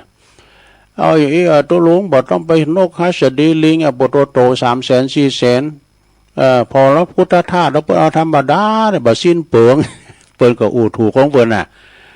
บ่ต้องไปอย่างนั้นก็เนี่ยแต่ว่าศรัทธาเปิ้นปูชาศีลธรรมกรรมฐานนี่กันเนาะหลวงพ่อเปิ้นก็อู่มีเหตุผลดีหลวงพ่อท่านพระครูอุดมพุทธิคุณหลวงพ่อนี่เปิ้นสวดเก่งเนอะกับตุน่าสายยันเลยทางวัดสารพีพวกนะทางไต่ว่าก็โดยมีท่านพระครูสุจิตปัญญาลัตน์นี่เป็นเจ้าคณะอำเภอจอมตองแล้วก็รองเจ้าคณะวัดวังน้ำเจ้าวังน้ำหยาดค่ะเพิ่นก็มากันหลายเด้อสดาเพิ่นมาเป็นเจ้าภาพโดยเพราะว่าเปิ้นเขตปกครองเก่าตุลุงเฝอนี่เปิ้นอยู่ปุ่นเนาะทางเฮานี่ก็คณะสงฆ์อำเภอดอยหล่อโดยหลวงพ่อพระครูปฏิปธรรมธาดาปิ่งเก้าเป็นก้านเนาะตัวเจ้า46 ตุนสดาดูคุณก่อนหนักก่อนหลายก็แล้วกันไปเนาะสาธาตุลุงเฝอเปิ้นก็ไปดีนะคุณหนักคุณหลายองค์ตาลก็มีเป็นหิมลอยท่าเป็นธรรมดาเนาะจติจลาพยาธิมรณะการเกิดแก่เจ็บตายเป็นธรรมดาคุณบ้านก่อตายคุณวัดก่อตายไผจะไปอยู่ก้ำฟ้า เอานี่มาไหว้ก้ำกันเนออริยธรรมบทที่20เนาะจงเลิกทำแต่กรรมที่ดีเนอะ จงเลือกทำแต่กรรมที่ดีจงเลิกทำแต่กรรมที่ดีนั้นนะเป็นว่าเป็นกรรมแทนกรรมอวยปร ได้อย่างดีที่สูงสุดเนอะเนี่ยประกอบด้วยเหตุผลเมื่อทำกรรมดีแล้วบ่หือปอนก็ต้องดีเนี่ยเพราะว่าเมื่อทำกรรมดีแล้วบ่หือปอนก็มันก็ต้องดีอยู่แล้วนะเฮาทำกรรมดีเมื่อว่าเฮาทำความชั่วแล้วจะมาเสกสรรปั่นแต่งโอ้ยปอนอย่างใดก็ตามมันก็บ่ดีศรัทธานะมันก็บ่ดีนะศรัทธาการทำชั่วก็เหมือนกับก่อนหินจะต้องจุ่มน้ำทันทีนี่ศรัทธาเนอะบ่มีวันที่จะไม่วิเศษใดๆนะบ่มีผู้วิเศษใดๆจะมาเสกเป่าโอ้ยปอนขอร้องบ่หินนั้นลอยน้ำขึ้นมาได้นี่มันไปมีเห็นได้หินลอยน้ำแต่บ่เดี๋ยวนี้กรรมบ่มีเด้อตัวไปว่าไปเลยเด้ออย่างนั้นบ่นั้นบ่เดี๋ยวนี้หินน้ำจุ่มหินฟูนะเพิ่นว่าอันนั้นบ่ก็ถ้าแต่มีแต่บางทีนี่มันก็อันที่มันกึดว่าปินไปมันได้ก็ปินไปได้เขาไปพอตั้งเมืองนอกอ่ะซะนะฝนตกอ่ะน้ำมันลุมันไหลมาเนี่ยบ่หินบ่ผาเนี่ยมันลุกในมาลำเหลือมันไหลด้วยน้ำมาบ่โอ้ก็บ่หินก็มันจืดก็เนาะว่าคือมันไหลด้วยน้ำก่อนเนี่ยบ่รู้ไปพอหรอใน TikTok อ่ะมันไหลมาในก่อนตะบ้านตะเมืองเนี่ยโอ้โธก่อนมันไหลด้วยน้ำมาบ่นะแล้วก็อันถ้าว่าน้ำโถมในสะดาตุลุ่มเสียได้เนี่ยเสียได้รถเก๋งอ่ะรถจิ๊บรถเก๋งอ่ะไหลน้ำหมดแหละโอ้ตกอันอย่างเฮ้อก็รถนี่มาไหลน้ำอย่ามายิ้มนักสักน้อยแต่โอ้เสียได้รถจิ๊บรถเก๋งจันว่าถ้าหากว่าเนาะเปิ้นว่าการทำความชั่วก็เหมือนกับ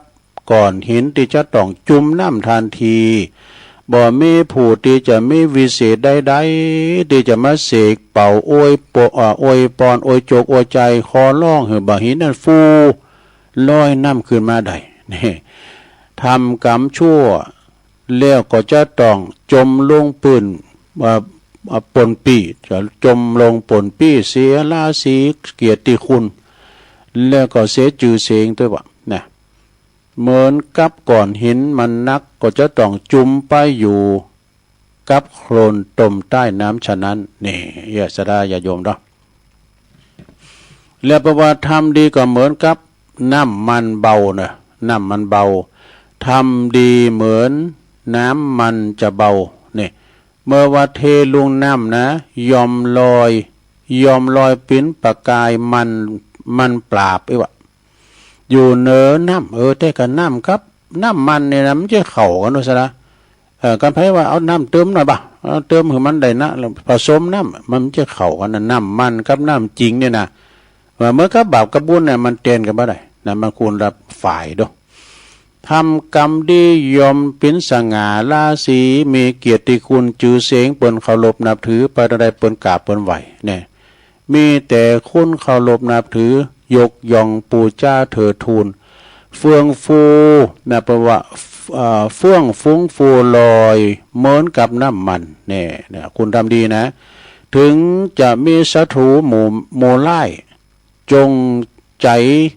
เกลียดชังมุงทำลายอิสาลิษยาแช่งดุดาหือจุ้มมันก็บ่สามารถที่จะจุ้มได้นะมันก็ปีนไปบ่ได้กับจะแป้ปลายเด้อแป้ปลายปีนไพ่แก่ตัวเองให้บ่ได้นี่ซะได้เนาะ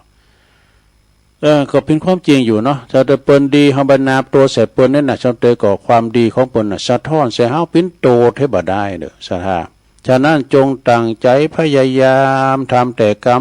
ดีๆกรรมดีๆผู้ที่เลื่อมใสในคุณของพระรัตนตรัยมีโจกนะจะมีโจกดีมีความสุขมีความเจริญเนอะประสบสิ่งใดก็จะสำเร็จจะทำสิ่งใดก็สำเร็จสมประสงค์เพราะว่าเป็นผู้ที่ประกอบกรรม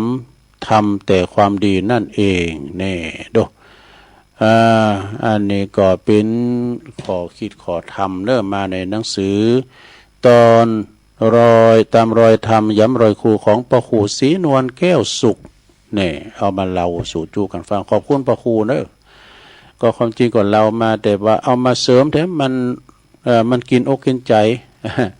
มันกินอกกินใจมันโมนเนี่ยเนาะสถาเสริมต่อไปแถมแต่ไปกายเนอะใหม่พองเก่าพองเอาตอนนี้ไปจะเอาอย่างเมื่อวานแถมกรรมบักเก่าทำแล้วสถาญาติโยมกรรมบักเก่าเราไว้พิจารณาอันกรรมบักเก่าเนี่ย ก็ลองฟังพอสถานาบุญเฮากรรมบักเก่านี่ว่าเปิ้นว่าบอดี้โลภคันนาก็คือเตนานะกะเนาะบอดี้โลภตาจางตาย่อยลองฟังพอเป็นกรรมบักเก่าเล่าไว้เปิ้นว่าบอดี้ไปโลภตีบอดี้ไปโลภตีแล้วก็คันนาก็คือเตนาสถาคุณเก่านี่เตนานี่เปิ้นระวังเจ้าไผเจ้ามันเฮาเตียวแลดเตนานั่นเนาะบางพ้องนี่มันแจ้งแต่นาเข้าไปทางเพิ่นติ๊กๆนี่อันนี้เพิ่นว่าบอดี้โลภเตนาคันนาเนาะแล้วก็บอดี้โลภกาจังกายย่อยนี่นะตาจังนี่นะสถาญาติโยมเปิ้นก่อนเปิ้นจังคันก้ามจังก้าเนี่ยจังแห้งก้าจังอ่อนก็เปิ้นมีหรอกใบลบตาจังตาย่อยนี่ก็ปิ้นปอกาไม่ขายเนาะจำเตือนนะแต่ว่าเปิ้นกะขายไล่ลองเปิ้นดีก็มีนะแต่เวลาว่ามันก่อนนี่คังเนาะก่อนนี่คังนี่แปลงนะคังนี่เปิ้นจะไปปล่อยที่ก็ไม่ซ้ำซานะคังที่เนี่ยเราอุ้ยมันขาวลำดูลำหลุดมันกอบกันมันมีเลือดด้วยนะแดงแพงแหละนะเปิ้นก็ไปเลาะคังนี้เลาะคังเปิ้นแตดเปิ้นหานเนาะหานไม่ซ้ำซานี่ก็ให้มัน2 ปีมันได้ปล่อยมันก้ามนะปล่อยมันปุ่งมาก่อนเลาะมาแล้วเปิ้นก็เอามาจังนี่ขายนะตัวลุงเขาวิทย์ละอ่อนก็ไปเลาะอันเก่าบ่น่ะอย่างไปงุมปลาขี้ซากอ่ะกะอันใดที่มันมีอยู่ก็เอามาเลาะมันก้ามมาคูจนถึงหนัง ถึงอันไหม้พุ่นเด้อแล้วมาขายเพิ่นก็ซื้ออยู่นะซะนะก่อนในปโตจะตั้ง1 บาท 2 บาทมีกาขนาดเด้ออันนี้สมัยแต่ก่อนเนาะเอาเขานี่ก็ไม่ตีเปิ้นเลาะแล้วนะเอามาแปลงเชื้อเพิ่มก่อนนี่มันยามหนาวได้นะปานอีก็กันว่าเจ้ามาก็เอามาชุมไฟหึงหนาวชุมไฟหึงหนาวมาก็มันหึงไฟตัวอีดอกนะแล้วก็บอดี้เป็นนางกาโหขึ้นใดนางกาโหขึ้นได้ก็เปิ้นเตียวไปเตียวมามันเติกเปิ้นน่ะกะเนาะไปกาขึ้นได้ มันบอดี้ซะดาเนาะเปิ้นถือว่านอนกุมนางกุมขึ้นได้นอนกาขึ้นได้นี่นั่นบอดี้เนาะตั้งขึ้นอย่างตั้งเตียวมันเติกเปิ้นบอดี้จากรรมหยาบจ้านี่บอดี้จากรรมหยาบกรรมจ้ากายแข็งบอดี้เราบอดี้ซอหาบาปใส่โตเนี่ยมีเปิ้นเลอะเนาะซอหาบาปใส่โตอย่างวันนั้นอาจารย์พระครูเปิ้นไปบรรยายที่นักเรียนบุญน่ะป่าที่บ้านนั้นโรงเรียนปุ่นน่ะที่อำเภอบ่อเกือปุ่นน่ะการทำดีและการทำบาปอันใดง่ายการทำดีนี่มันเป็นการอยากเนาะการที่จะมักหมอบมักกราบมาไหวมาสามาฝึกเขามาวัดมาวาดยากนะแต่การทำบาปกำเดียวนะทำบาปจะได้กอกมังเอกวัดโหตุเจ้ากำเดียวก็ได้บาปอันเนี้ยแปลว่าจะไปสอหาบาปใส่โตแล้วก็บอดี้เอาผ่าโหผ่าตองผ่าต่อยนี่นะเอาไปมัดโหและจิตน่ะเนี่ยผ่าโหมันมีโดนซะดาผ่าโหนี่มันก็เอาไว้มัดแอวก้าเอาไว้ห่อเข่าก่อนเนี่ยกันห่อเข่าเนี่ยเอาต้องกล้วยแห้งเนี่ยห่อเข่าแล้วปลาทูไอ้หนาน้อยให้โตก็เอามาใส่เตียนผ่าหัวแล้วก็เอามัดติดแอวนี่มันดึงหายไปไหน เอามัดติดแอวเนี่ยไปทั้งตุงทั้งนาแล้วก็บอดี้เอา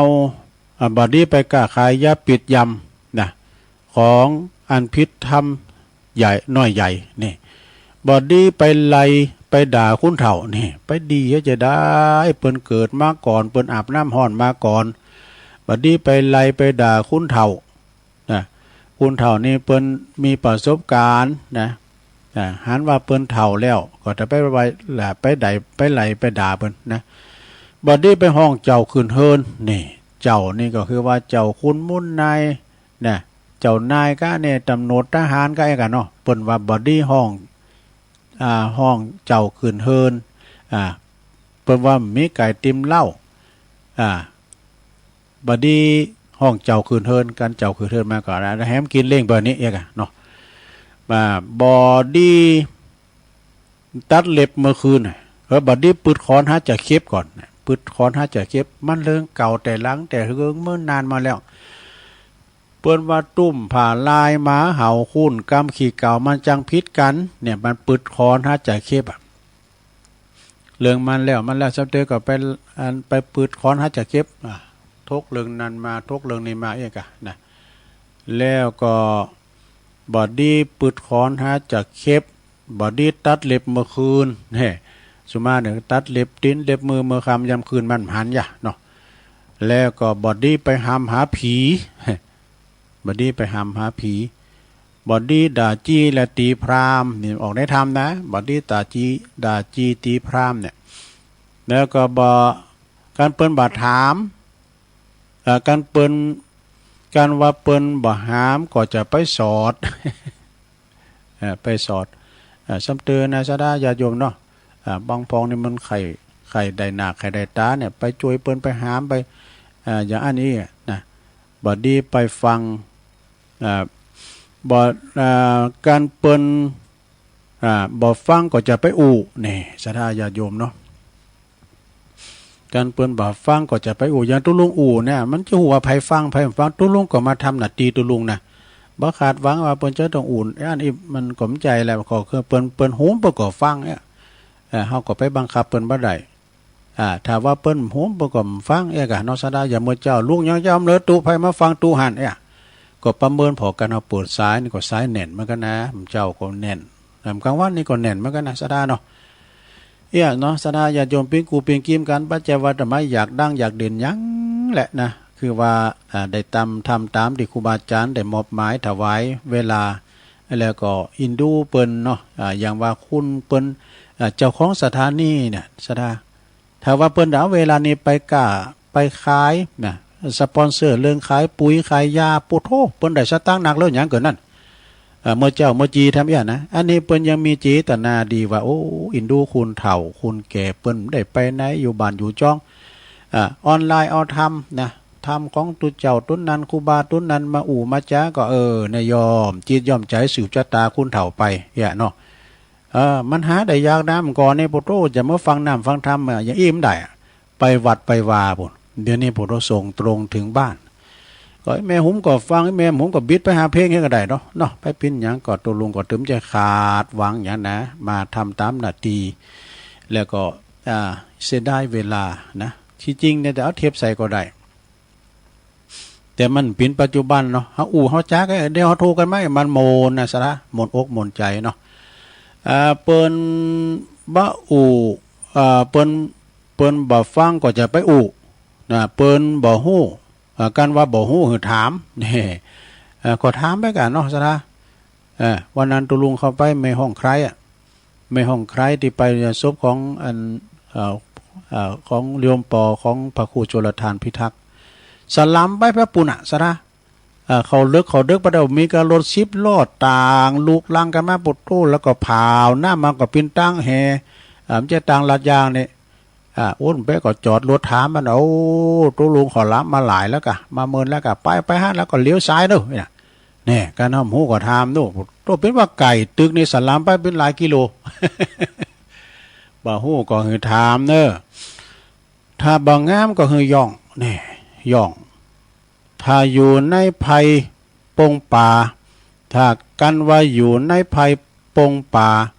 ก็อย่าไปตา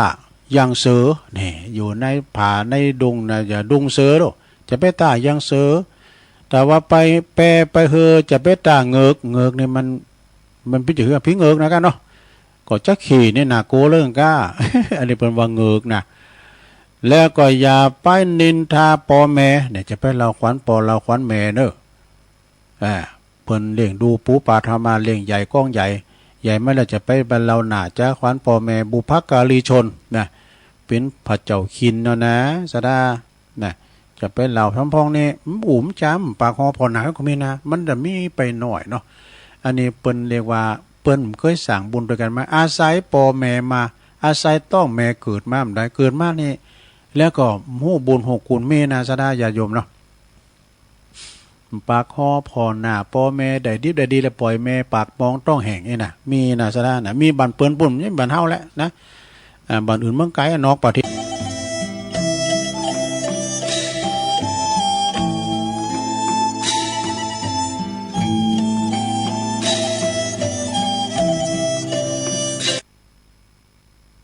อ้าวจบลงไป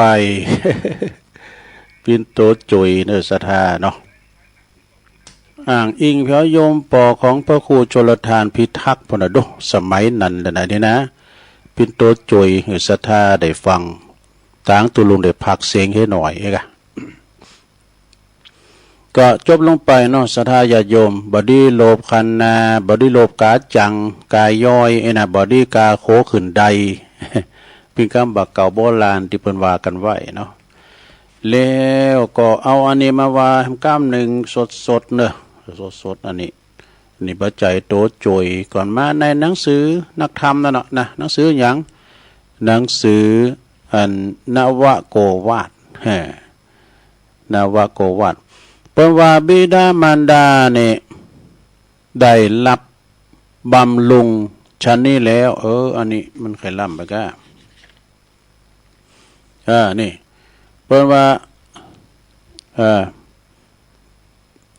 ทิศเบื้องหน้าเนี่ยคือบิดามารดานะคือพ่อแม่ของเฮานี่บุตรพึงบำรุงด้วยสถานห้า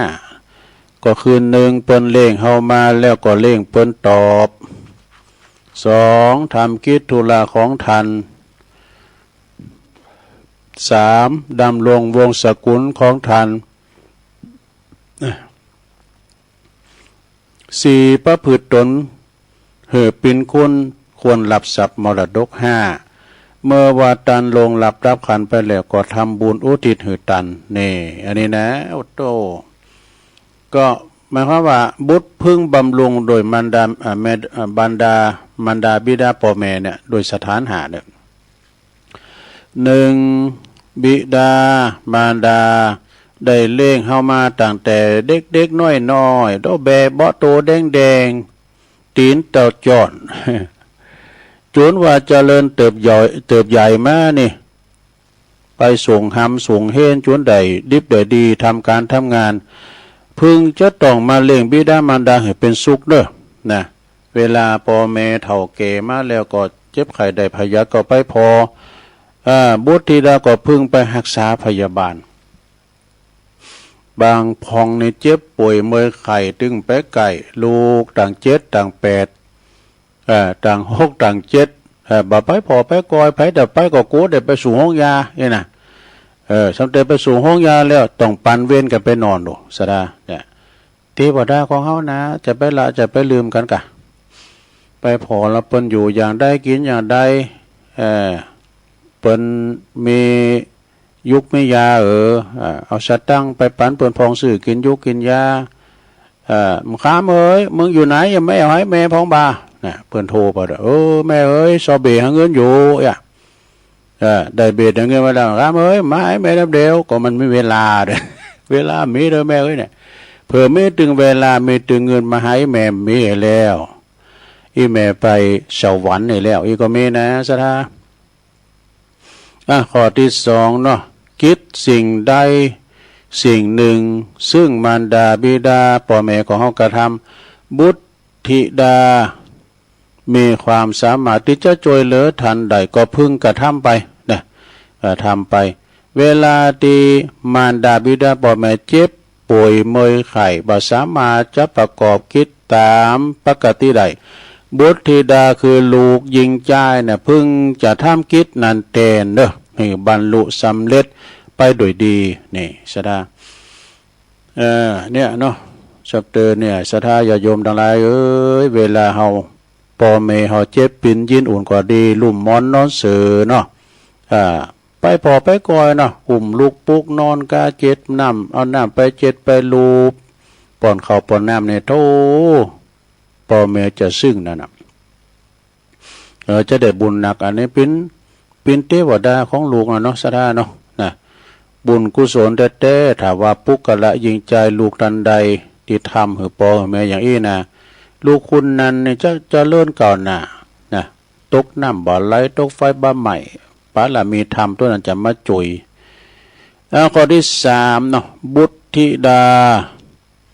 ของตระกูลใดพึงดำลงวงตระกูลของตนบ่หือเสริมไปเนี่ยควรพยายามทำตระกูลของตนหือเป็นตีนิยมนับถือของคนโถไปนี่ศรัทธาวงตระกูลนี่สำคัญนะวงตระกูลเท่านี้ข้อที่สี่ไปเลยบุตรธิดาผู้ซึ่งสมควรหลับทรัพย์มรดกของมารดาบิดาคือแม่ปอต้องเป็นผู้ที่มีความประพฤติสุภาพเรียบร้อยน่าไว้ใจเว้นจากอบายมุขสี่ประการนี่หกประการอบายมุขหกเนาะแล้วก็ห้าสุดท้ายบุตรธิดาลูกหญิงใจพึงมีความกตัญญูกตเวทีต่อพ่อต่อแม่เด้อเมื่อว่าพ่อแม่บิดามารดาหลวงรับขันไปแล้วก็ทำบุญอุทิศส่วนบุญไปหือเปิ้นตานขันเข่าขันน้ำไปหือพ่อหือแม่ตามกำลังศรัทธาที่จะสามารถทำได้ก็ไปไม่ยางกึศสมว่าโอ้อย่าเมื่ออีปออีแม่เพิ่นตายเลยเนาะคือพอล้อเพิ่นมักสัง โอ้อย่าเมื่ออีปอมตายเนี่ยเพิ่นนี่มามักอย่างน่ะมักกันจอพักกาดกัน มักอันนั้นอันนี้น่ะเนาะสดาเขาก็เอาไปยักก็ตามเลยเอาไปตอนไปเล่งอย่างกับเขาได้บุกบันนะได้อันเพราะว่าได้เนี้ยก็ที่มันเล่งเจ้าตีนะเนาะสดาเนี่ยนะบำรุงโดยสถาน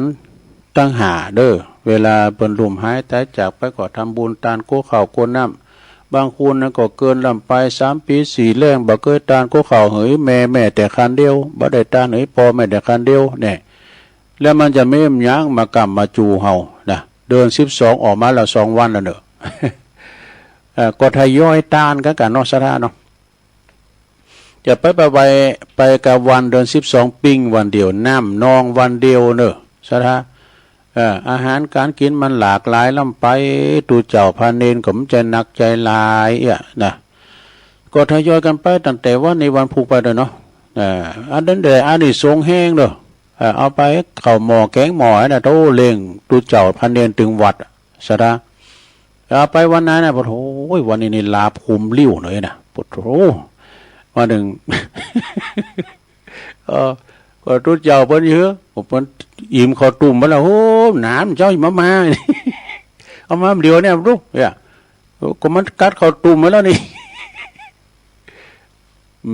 นั่นปีหน้าโดนนอสดาเนาะแต่ย่อยกันต้านเลยเดือน12เนี่ยนะอย่างวัดปาตาโดยหล่อเปิ้นตานแต่ว่าละฮะลูกเปิ้นตานนั้นสังแต่ว่าละอันจะตานสังน่ะคือว่าเฮาตานโคเข่าไปกูเจ้าไปเจ้าได้เจ้านึงก็ได้จะไปขอนกันวันเดือน12ปิ้งนำไปนะเนาะสดาเนาะก็ประตูหมอนนะ6บ่ดึงใครแล้วรู้ในธรรมเปตพลีบ่ดึงบอกนี่ซะละเวลาเดือน12ออกมาแล้วถึงเดือน12ดับน่ะเป็นเวลา1เดือนนะเปิ้นปล่อยเพศปล่อยผีกันเนี่ยมาหับเอาของกินของต้านน่ะลงเอ้ยมาหับเอาของกินของต้านเนาะเฮานั้นได้ให้ได้อันตานโกข้าวโกน้ำให้ปอให้แม่บางคนนี่ก็ลืมปอลืมแม่พ่อแม่เลี้ยงใหญ่หน้ากาบ้านมาแล้วบ่ไปหาปอหาแม่ได้ดิบได้ดีได้เป็นคุณบางมีสีสุขแล้วจะไปลืมเทวดาพระในบ้านของเฮาเนาะบางคนในปุตตลูกต่าง6ต่าง7นี่พ่อแม่เลี้ยงได้แต่ลูกต่าง6ต่าง7เลี้ยงพ่อเลี้ยงแม่2คนบ่ได้เปิ้นว่าเนี่ยก็คำกรทำบทหนึ่งนี่นะเปิ้นว่าทำกรรมอะไรใครลืมไปแล้วคำกรใช่คำกรเข้าห้ามเนาะลางพ่องเกิดมาดาปอจะเท่าบ่ฮู้บุญคุณอ่อนน้อมถามเตะถามตีเป็นไม้เป็นค้อนพ่องยังขา พ้องยังถามเข็นข้าฟันแต่งดูบอกเกิดฮอดแม่ฮักเหมือนแก้วเหมือนแสงมดง่ำมดแดงอีแม่บ่ฮื้อได้ไก่ลูก7-8 คนแม่ทนเลี้ยงได้จนจำเริญวัยใหญ่แล้วส่งไปศึกษาบ่ฮื้อกาดแก้วลาดไปหลงดื่มเหล้าเมาเบียร์นี่เฮียนมานักล้ำเอาขว้างได้เหียมีผัวมีเมียซ้ำบ่มาใกล้เมื่อแม่เจ็บเป็นหนาวเย็นเมื่อยไข้เจ้าตึงบ่มาใจแถมซ้ำที่สมบัติลักฐานให้นาป่าตางลูกยังหวังได้คนเดียวน้ำตาแม่ตกอกแม่เป็นเปียวที่แม่คนเดียวลูกเลี้ยงบ่ได้นี่อีแม่ก็กึดไปกึดมาเป็นดีใครให้มันเป็นกรรมอันใดเช่นล้ำที่ลูกทุกข์จนแม่ทนช่วยกรรมแม่มีแต่ฮื้ออภัยความฮักอย่างนี้จักไปหาไหนจักมีไผคนใดมาเหมือนแม่เจ้าลูกหลานฟังเนอจำเนอลูกเต้าแม่ของเฮาก็คือแม่พระความกตัญญูขอจะไปละอันนั้นมันเป็นร่มแก้วโพไสแม่เจ้าตายไปแล้วเจ้าจักไปเปิ้งไผ่สุดประเทศไทยเปิ้งไผ่บ่ได้ดูสะดามีนี่กล่อมนึงนะ เอามาเล่าสู่จูกันฟังเขาหำกำแม่เนาะแต่เตกะไว้แม่ตายไปแล้วละห่อละห่อข้าวลอยห่อปั้นห่อไปซอพอเตอมันถึงเหมือนแม่เฮาสักคูนเหมือนปอสักคูนนะไปไหวเปิ้งก็มสันนิดเหมือนไหวปอไหวแม่นะไฟเนี่ยเราไว้เป็นเราไว้ครูเป็นกฎจางสอนละอ่อนเนาะไปกลับไปถึงบ้านก็ไหว้พ่อไหว้แม่นะเนี่ยละอ่อนมันเจอฟังครูนะมาถึงบ้านมันก็ไหว้ป้อนะสวัสดีครับป้อป้อคือว่าก็มึงมาไหว้กูอย่างกูไม่ใช่เป็นตู้ด้วย ขึ้นมาอ่านนะบอกกูไม่ใช่เป็นตู้เจ้าด้วยมาไหว้กูอย่างก็เดียวมาพร้อมครอบครัวเนาะสวัสดีครับพ่อน่ะมาลินนาลินตากูเนาะ ขึ้นมาอีนะบอกขึ้นมาเป็นมาลินนาลินตาว่ะสวัสดีนะลูกเอกอะเนาะ เอาทำบทหนึ่งเนาะแต่เจ้าเลืองลูกเลืองแม่อันนี้ก็แม่นะอันเจ้าเลืองลูกเดี๋ยวเอาเลืองปอเลืองแม่มารดาบิดาได้รับบำลงชานี้แล้วย่อมอนุเคราะห์บุตรด้วยสถาน5เหมือนกันคือ1ห้ามบ่ให้ทำความชั่วนี่ทำความชั่วก็จะไปคบคนได้หมดนะครับบัดนี้นะมันคบหมู่คบแว่นนะเขาโยกพกไปตีกันนะเว้ย มันลักจกแล้วมาลักเล็กขโมยน้อยไว้ไอ้นะเป็นจะถามไปกัน2เหือตั้งอยู่ในความดีเนี่ย3เหือศึกษาศิลปวิทยาเนาะ4หาภรรยาตีสมควรเหือเนี่ย5มอบสมบัติเหือในสมัยเนอนี่ยาสดาเปิ้นก็อธิบายเนาะเป็นหน้าที่ของมารดาบิดาคือพ่อแม่นี่จะต้องอนุเคราะห์บุตรธิดาคือลูกหญิงลูกชายนะข้อที่1ห้ามปรามบุตรธิดาลูกหญิงลูกชายนี่นะของตนนี่บ่ให้ทำความชั่วเนี่ย2พร่ำสอนบุตรธิดาหญิงชายให้ตั้งอยู่ในความดีนะลูกเอ้ยนะตั้งอยู่ในความดีความชอบโหจักประกอบกิจการงานนี่มันขวนขวายแสวงหาทรัพย์ในทางที่ชอบเด้อนะแล้วก็โหจักรักษาทรัพย์บ่ที่หามาได้โหจักประมาณในการเลี้ยงชีพนี่สะดาจับจ่ายทรัพย์ตีสมควรนะบ่แจว่าได้มาก็กินแอวลินบะแก้วให้ลงเลี้ยวอีกก็แล้วกันเนาะเจ็บกำไว้เงินคำกำเกี่ยมเดี๋ยวนะอุ้ยมันหาอยากสะดาหากใหม่มันอยู่ที่แข็งเงินคำกำเกี่ยวนะการเหือบาไหลไข่ใบย่อยมันถึงบ่ได้มันมานะเพราะจะมาเหมือนซัปปี้เมื่อใด ข้อที่สามขวนขวายหือบุตรธิดาลูกยิงลูกชายของตนหือได้รับการศึกษาเราเรียนศิลปวิทยาต่างๆตามสมควรแก่ฐานะเด้อนี่ไปศึกษาหามเฮนเราบ่าเฮนเฮนหูการเฮนนี่มันก็มีหลายแบบเนาะสถาเนาะการเฮนปิ้นชังก็ดีการเฮนปิ้นบ่ว่าชังไม้ชังปูนชังซ่อมนี่ช่างซ่อมช่างแปลงเนี่ยมันก็เห็นมาจากวิชาศิลปวิทยาเนาะช่างปั่นช่างแปลงช่างปั่นดอกโด่งระนาบันวิหารเนี่ยมันหาอยากเนาะสระเนาะ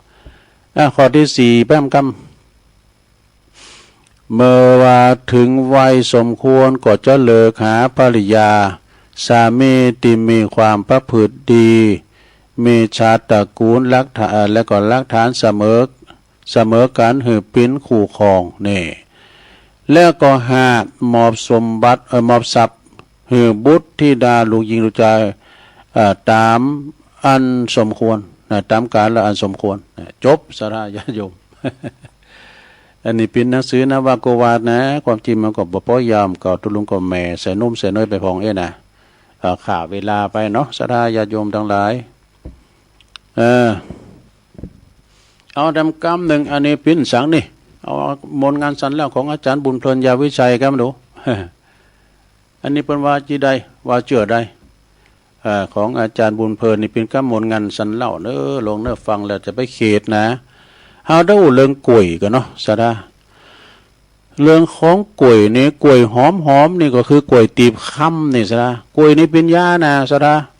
เบอร์หนึ่งแนะนำเหมือนตุลุงกินกล้วยดีๆนะกล้วยเจงไฮก่อลำกล้วยยาวแล้วเนี่ยมันมีหลายอย่างแล้วก็กล้วยที่ป่อนละอ่อนนะเนาะเป็นก้ามก็คือกล้วยไตกล้วยไตก็มีนะเนาะกล้วยที่อยู่ไกลๆก็คือกล้วยไข่วะกล้วยอยู่ไกลๆพวกนะก็กล้วยไข่นะแต่ก่อนนี่สมัยเยไฮเนาะสมัยเด้อไปกินกล้วยมันแต่เป็นกล้วยป่าก็มันเนี่ยเนาะมันสุกมันก็มันมีในเฮ้ยในมันอย่างเม็ดไฟนะก็กล้วยยังไม่ในเนาะกล้วยไม่ในวะแล้วก็กล้วยใหญ่ๆก็คือกล้วยข้าวกล้วยข้าวกันเนาะกล้วยยาวแล้วกล้วยยาวๆคือกล้วยหอมเนี่ยกล้วยหอมนี่นะกล้วยพร้อมคือกล้วยฉาบนี่กล้วยฉาบก็ลำเหมือนกันนะลงเนอะครบแล้วกรอบดิเปิดเอาน้ำตาลใส่หน่อยน้ำอ้อยก็กล้วยตีมันไข่หันแล้วก็ไข่โหขากล้วยเชิญยิ้มอันนี้ดาวตลกเลยเนี่ยกล้วยเชิญยิ้มเนี่ยกล้วยหวานจริงๆคือกล้วยอบน้ำผึ้งเนี่ยก่อนในตัวลงในขี้เขากับกล้วยก็มีขี้เขากับกล้วยก็ลำนะกล้วยซุกนะครับเดี๋ยวก็มีน้ำวีนะคนเฒ่ามาตานวันศีลเนี่ยกล้วยซุกแล้วก็กล้วยที่ผ่าแล้วเอามาผึ่งแล้วก็คือกล้วยตากเนี่ยกล้วยฟาดนี่กล้วยดิบเนี่ยกล้วยดิบนี่เปิ้นก็ปิญญาเหมือนกันนะสดาญาโยมทั้งหลายกล้วยที่ใส่กะทิก็คือกล้วยบวชชี กล้วยบวชชีนี่ก็ลำนะสดากล้วยบวชชีนี่พอใส่กะทินี่กล้วยบวชชีเนี่ยกล้วยที่อร่อยดีก็คือกล้วยที่ทำโมเลนมันจะเรียกโมเลนเนี่ยตุลุงขอมถึงหรือโมเลนมันแขวนเน้นจักแขวนมันใส่ลาพวกนี้ใส่แกงอ่อมจิ้นควายโมเลนนี่พิมพ์สังหมดเลยกล้วยตีจงใส่น้ำมันจนสะดินนั่นก็คือกล้วยทอดโอ้โหแม่พี่เจ้าหลวงเอ้ยดูลุงในถ้ามีกล้วยทอดให้นะกล้วยทอดอุ่นปุ่มแล้วกับเขาอุ่นกดเขามาซักหมกโหนะเขาง่ายไม่ต้องถามเด้อเขากล้วยทอดเนี่ยล้ำนะเอากับเขาอุ่นเนี่ยล้ำมาแล้วสักเขามาเขาไม้กล่องนึงนะอันนี้มันจะกินแล้วดูกล้วยทอดนี่ล้ำมันใส่กระบองให้พอนะเปิดเอาน้ำแก้วนะครับเนาะเปิดเอามาแป้งกระบองล้ำนะแล้วก็กล้วยที่ไหว้วอดนะคือกล้วยที่โดนน้ำท่วมดูแล้วก็กล้วยอ่อนคือกล้วยแฝดเห็นก่อนในวาในการไปกล้วยแฝดในกินเป็นลูกแฝดนี่นะกล้วยที่เฮาปลูกแวดก็คือกล้วยนีอ่องวะเนี่ยกล้วยนีอ่องกล้วยที่ออก ตามกองกองกันก็คือกล้วยปลูกแบ่งเขตนี่กล้วยตีมาสู่แล้วเปิ้นขูดเล็กนั่นก็คือกล้วยแบบพิสดารน่ะโอ้กล้วยมันแบบที่เปิ้นไหวก็มีนะที่เปิ้นมาขูดเป็นเล็กน่ะปุตโตหวีมันยาวจำดินละนะแล้วเปิ้นก็เอาถูปอย่างมาจิแล้วมาตามเนี่ยเอ้ยเจ้าพ่อกล้วยเจ้าแม่กล้วยเป็นเจ้าเอ้ยข่อยก็มาตูกยาคันเขียนใจลำเลยขอมาบอก2 ตัว 3 ตัวเนี่ยขึ้นมาเข่าฟันคำเนอจะปูนบำเน็จจะเอาอันไก่กูเราปั่นมาสังเวยมันกลมใจนะสดาเนี่ยนะแล้วก็กล้วยที่มีกล้วยมีหน่วยเป็นไนนะคือกล้วยร้อยหวีนะกล้วยร้อยหวีกล้วยสุดท้ายก็คือกล้วยที่มีผีคือกล้วยตานีแน่นางผีตานีกล้วยผีกล้วยจบสนะเอามาเราสู่จูกันฟังเรื่องกล้วยเรื่องกล้วยนี่ก็เขาจะเป๊ะไปกว่าหลายอย่างเนอะสถากล้วยนี่นะกล้วยนี่นะหากมันเนี่ยเรียกว่ากล้วยนี่นะเพราะว่ากล้วยกล้วยเนาเนี่ยเปิ้นเอามาใส่เฮิรนมาก็3-4 วันนั่นน่ะบ่เฮิรนล้ามาเลยขุนไหมตะปุงออกมาละแล้วก็กาบกล้วยนี่เปิ้นก็ยังเอาไปแปลงอย่างน่ะกาบกล้วยนี่นะเพิ่นเอามาปุดจานปุลามเอาปุลามมาแปลงสะโตกมาแล้วน่ะหักตอบหักแต้มไม้เสียบเดือปิ้นก็เดือปิ้นนั่นสะโตงล่ะ สูงสะโตงปิ้นอันที่เพิ่นสูตรถอนน่ะเพิ่นแปลงสะโตงสูตรถอนเอากาบกล้วยนะรู้ซะนะแล้วก็เก้ามันก็เอาแปลงเต้าทั้ง4ได้นะเพิ่นตัดหั่นตัดนี่แล้วก็เสียบผ่านเส้นนี่ก็เดือปิ้นเต้าทั้ง4ล่ะเต้าทั้ง4แล้วก็กล้วยนี่เอาซอยปิ้นโยกเนี่ยซอยหยวกเอาหือหมูอ่ะก่อนก็คนก็กินเนาะแกงกล้วยแกงกล้วยใส่โยกนี่นะลำเนาะแล้วกล้วยนี่พอยังก่อนนี่พอเต็กกลุ่มห้องเด้อสดาเปิ้นจะเอาตะก่ายเนี่ยเปิ้นเอาคอซับแล้วก็ลากไว้นี่เปิ้นเห็นมันเป้งน้ำมันเป้งว่าเอาตะก่ามก่อนนะแล้วก็ใบมันก้านะเปิ้นก็เอาไปห่อขนมก้าห่อ1ก้าทำจากใบกล้วยเอาไปนิดตองเป็นมุลีก็ได้เอาห่อเม่งห่อยังก็ได้ซับปลาตองกล้วยนี่นะเพิ่นขายก็กันดูแล้วถามแม่จันเลื่อนสายโหงดได้เป็น500แม่จันเพิ่นเอากระตองมัน กระตองกล้วยนะแล้วก็การมาเนี่ยนะก่อนพิจารณาปอประโยชน์จังได้เอาปากการกล้วยมาบ่เอาการกล้วยปอดมาแล้วเพิ่นก็ลืมเอาผิวมันออกนะหรือก็ทางในเขาฟักใส่ลาบเนาะฟักใส่ลาบควายนะจะเพิ่มปริมาณจะได้จะว่าการข้าวกับหมูเนาะ แล้วก็ปีมันได้มาลงเอาการมันครับเนาะการมันก็แปลงมากการกล้วยใด ละอ่อนนะเขียดรู้แต่คือแต่น่ะมันโฮกนะแล้วการมันก็เอาแป้งปืนได้อย่างตุลุงทองวัดเอาแป้งปืนแล้วก็เอาแว่นตาก็เอาพักขี้เล็กเนี่ยเอามันงอยเอาแป้งแว่นตาว่าเรื่องจอก็ยิงปรับปรับตุลุงทองบนบ้านนะปีมันก็กับน้ำพริกก็เอาแกงปีก็ได้กับเต้าเจี้ยวก็ได้กับน้ำพริกปลาโปโต้ปีมันนี่ซะนะใส่ขนมสินดำนุนะปีมันนี่นะก่อนเอาของหูเลิงเนาะท่านมาหาว่าวันนี้หลวงพ่อจะแกง RPG นี่ผมมันโหมันหมด RPG ทำกรรมหลวงพ่อบอกว่าวันนี้จะแกง12 เดือนนะเนาะก็หัวสั่งเป็นว่าปีบอกก็ล่ำนะสะใส่ผักละเด้อใส่เค็มมันนะเหมาะเนี่ยกล้วยก็เหมือนกันนะบทแปลสภาพได้หลายอย่างยำเจ้านั่นก็เอาอาบน้ำผึ่งก็กล้วยสุกได้หลายอย่างสะปะสะปืนเรื่องกล้วยของกล้วยคนไทยเปิ้นว่าถ้าว่ามีการต้านกฐินก็สเตปก็เอาถึงบ้านโน้นถึงกล้วยฟักเงินฟักทอง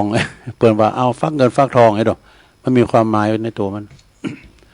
กล้วยนี่ทำอะไรก็ให้มันง่ายเหมือนกล้วยปอกกล้วยเข้าปากเองหนุนในสัมปุตโตทำอะไรก็ให้หนุนเนื่องหนุนบุญบารมีหนุนค้าหนุนขายเอง เพิ่นมีความหมายของมันเนาะ อันนี้อูถึงเรื่องบันนูนอูถึงเรื่องงานกุยๆเนาะจบลงไปเนอะขอบคุณอาจารย์บุญเพลินยาวิชัยเอามาเราสู่จู้กันเป็นกรรม ก็วันพุกนี้ตุลุงก็จะเอาทำมรดกธรรมมาตีที่3เนี่ยพุกวันการเนาะจะเอามรดกธรรมของหลวงตุอุ่ยบุญปันปุญญาธรรมโมวัดแม่โป่งดอยสะเก็ดจ้าตุปีสมเพชรปัญญาโนวัดป่าไปบ่อท้องจ้าแม่กิมลังจ้าหรือว่าของปนันปั้นแม่ฟองอินมาศจ้ามันมีหลายนะทำก็มีหลายอยู่ตามมังตุลุงก็มีนะก็จะไล่เสาะสรรหาตุลุงก็จะได้เสาะหานิทานธรรมบองกาอานันต์อนิมาปองกาอีนะแล้วก็เมื่อเจ้านี่ยังแคว้นหน่อยมันอากาศมันโปร่งโล่งดีสมองมันก็จะโล่งดีแล้วก็จะได้ประกาศข่าวสารงานบุญให้ครูบาอาจารย์ตัวเอกแล้วก็จะได้ตักตังลายเปิดสายหน้าไม้เนี่ยแต่วันพุกนี่มันโต๊ะโจยลายด้วยการตุลุงสวดมนต์แล้วก็เอ่ยตั้งสถานีเนี่ยมันเป็นที่ครึ่งชั่วโมงแล้วเนาะดูมันได้เวลาจะหลายแล้วนะแถม30 นาทีก็ทำมาเตะน้ำเตะทำแล้วก็ยอบย่างกินน้ำกินน้องยังเรียบร้อยก็ชั่วโมงที่2ก็เราทำกันไปสักกรรมก็เด็กก็ประกาศข่าวสารงานบุญตักตังลายเปิดสายหน้าไม้จบสาระเนาะ เอาแล้วเนาะศรัทธาญาติโยมตุลุงดำเนินรายการมาก็จะครบ2 ชั่วโมงก็จะได้ส่งงานให้น้องเจกันเนอะเพราะว่าก็เดียวก็จะได้ไปเหตุการทำงานอื่นการแถมนะวันพุกเจ้าก็จะได้มาปักกันแถมเดี๋ยวนี้เปิ้นประชุมย้ำเลิกกันตลอดเจ้าคณะตำบลเลขานุการถึงเจ้าอาวาสนะเปิ้นประชุมโต๊ะมุนที่ห้องประชุมหลวงพ่อเดี๋ยวตุลุงก็จะไปทักทายครูบาอาจารย์เนาะพุกกับป้ากันแถมเนาะศรัทธาญาติโยมพุกกับป้ากันแถมวันนี้ก็ต้องขอบคุณทางสถานีทุกคืนเนาะที่เปิ้นได้ลิงก์สัญญาณนำรายการตุลุงอู่ยองสู่ตันผู้ฟังก็เดี๋ยวเพลงลารายการเนี่ยมาเป็นเพลงเลย ก็เดี๋ยวตุลุงก็จะได้นำรายการจากลาศรัทธาขอบคุณท่านผู้ฟังทั้งหลายที่เปิดได้ฟังกันเป็นวันนี้ก็ผิดพลาดโดยประการอย่างใดก็ดีก็ต้องขอสุมาอาภัยครับปอหน่อยปอนั้นนักปราชญ์บัณฑิตแล้วขอบคุณที่เปิดฟังกันโดยโทรถึงไปเนาะอยู่ดีมีสุขอายุมันควันยืนมีจกมีใจเหมือนกันกูก่อกูคนสัพพิติโยวิวัจจันตุสัพพะโลโกวินาศตุมาเตภวตวันตารโยสุขีติคายุโกภวะอภิวาทานาสีลิสานิจังวุธาปจายโนจัตตาโลธรรมาวัฏันติอายุวันโนสุขังปะลัง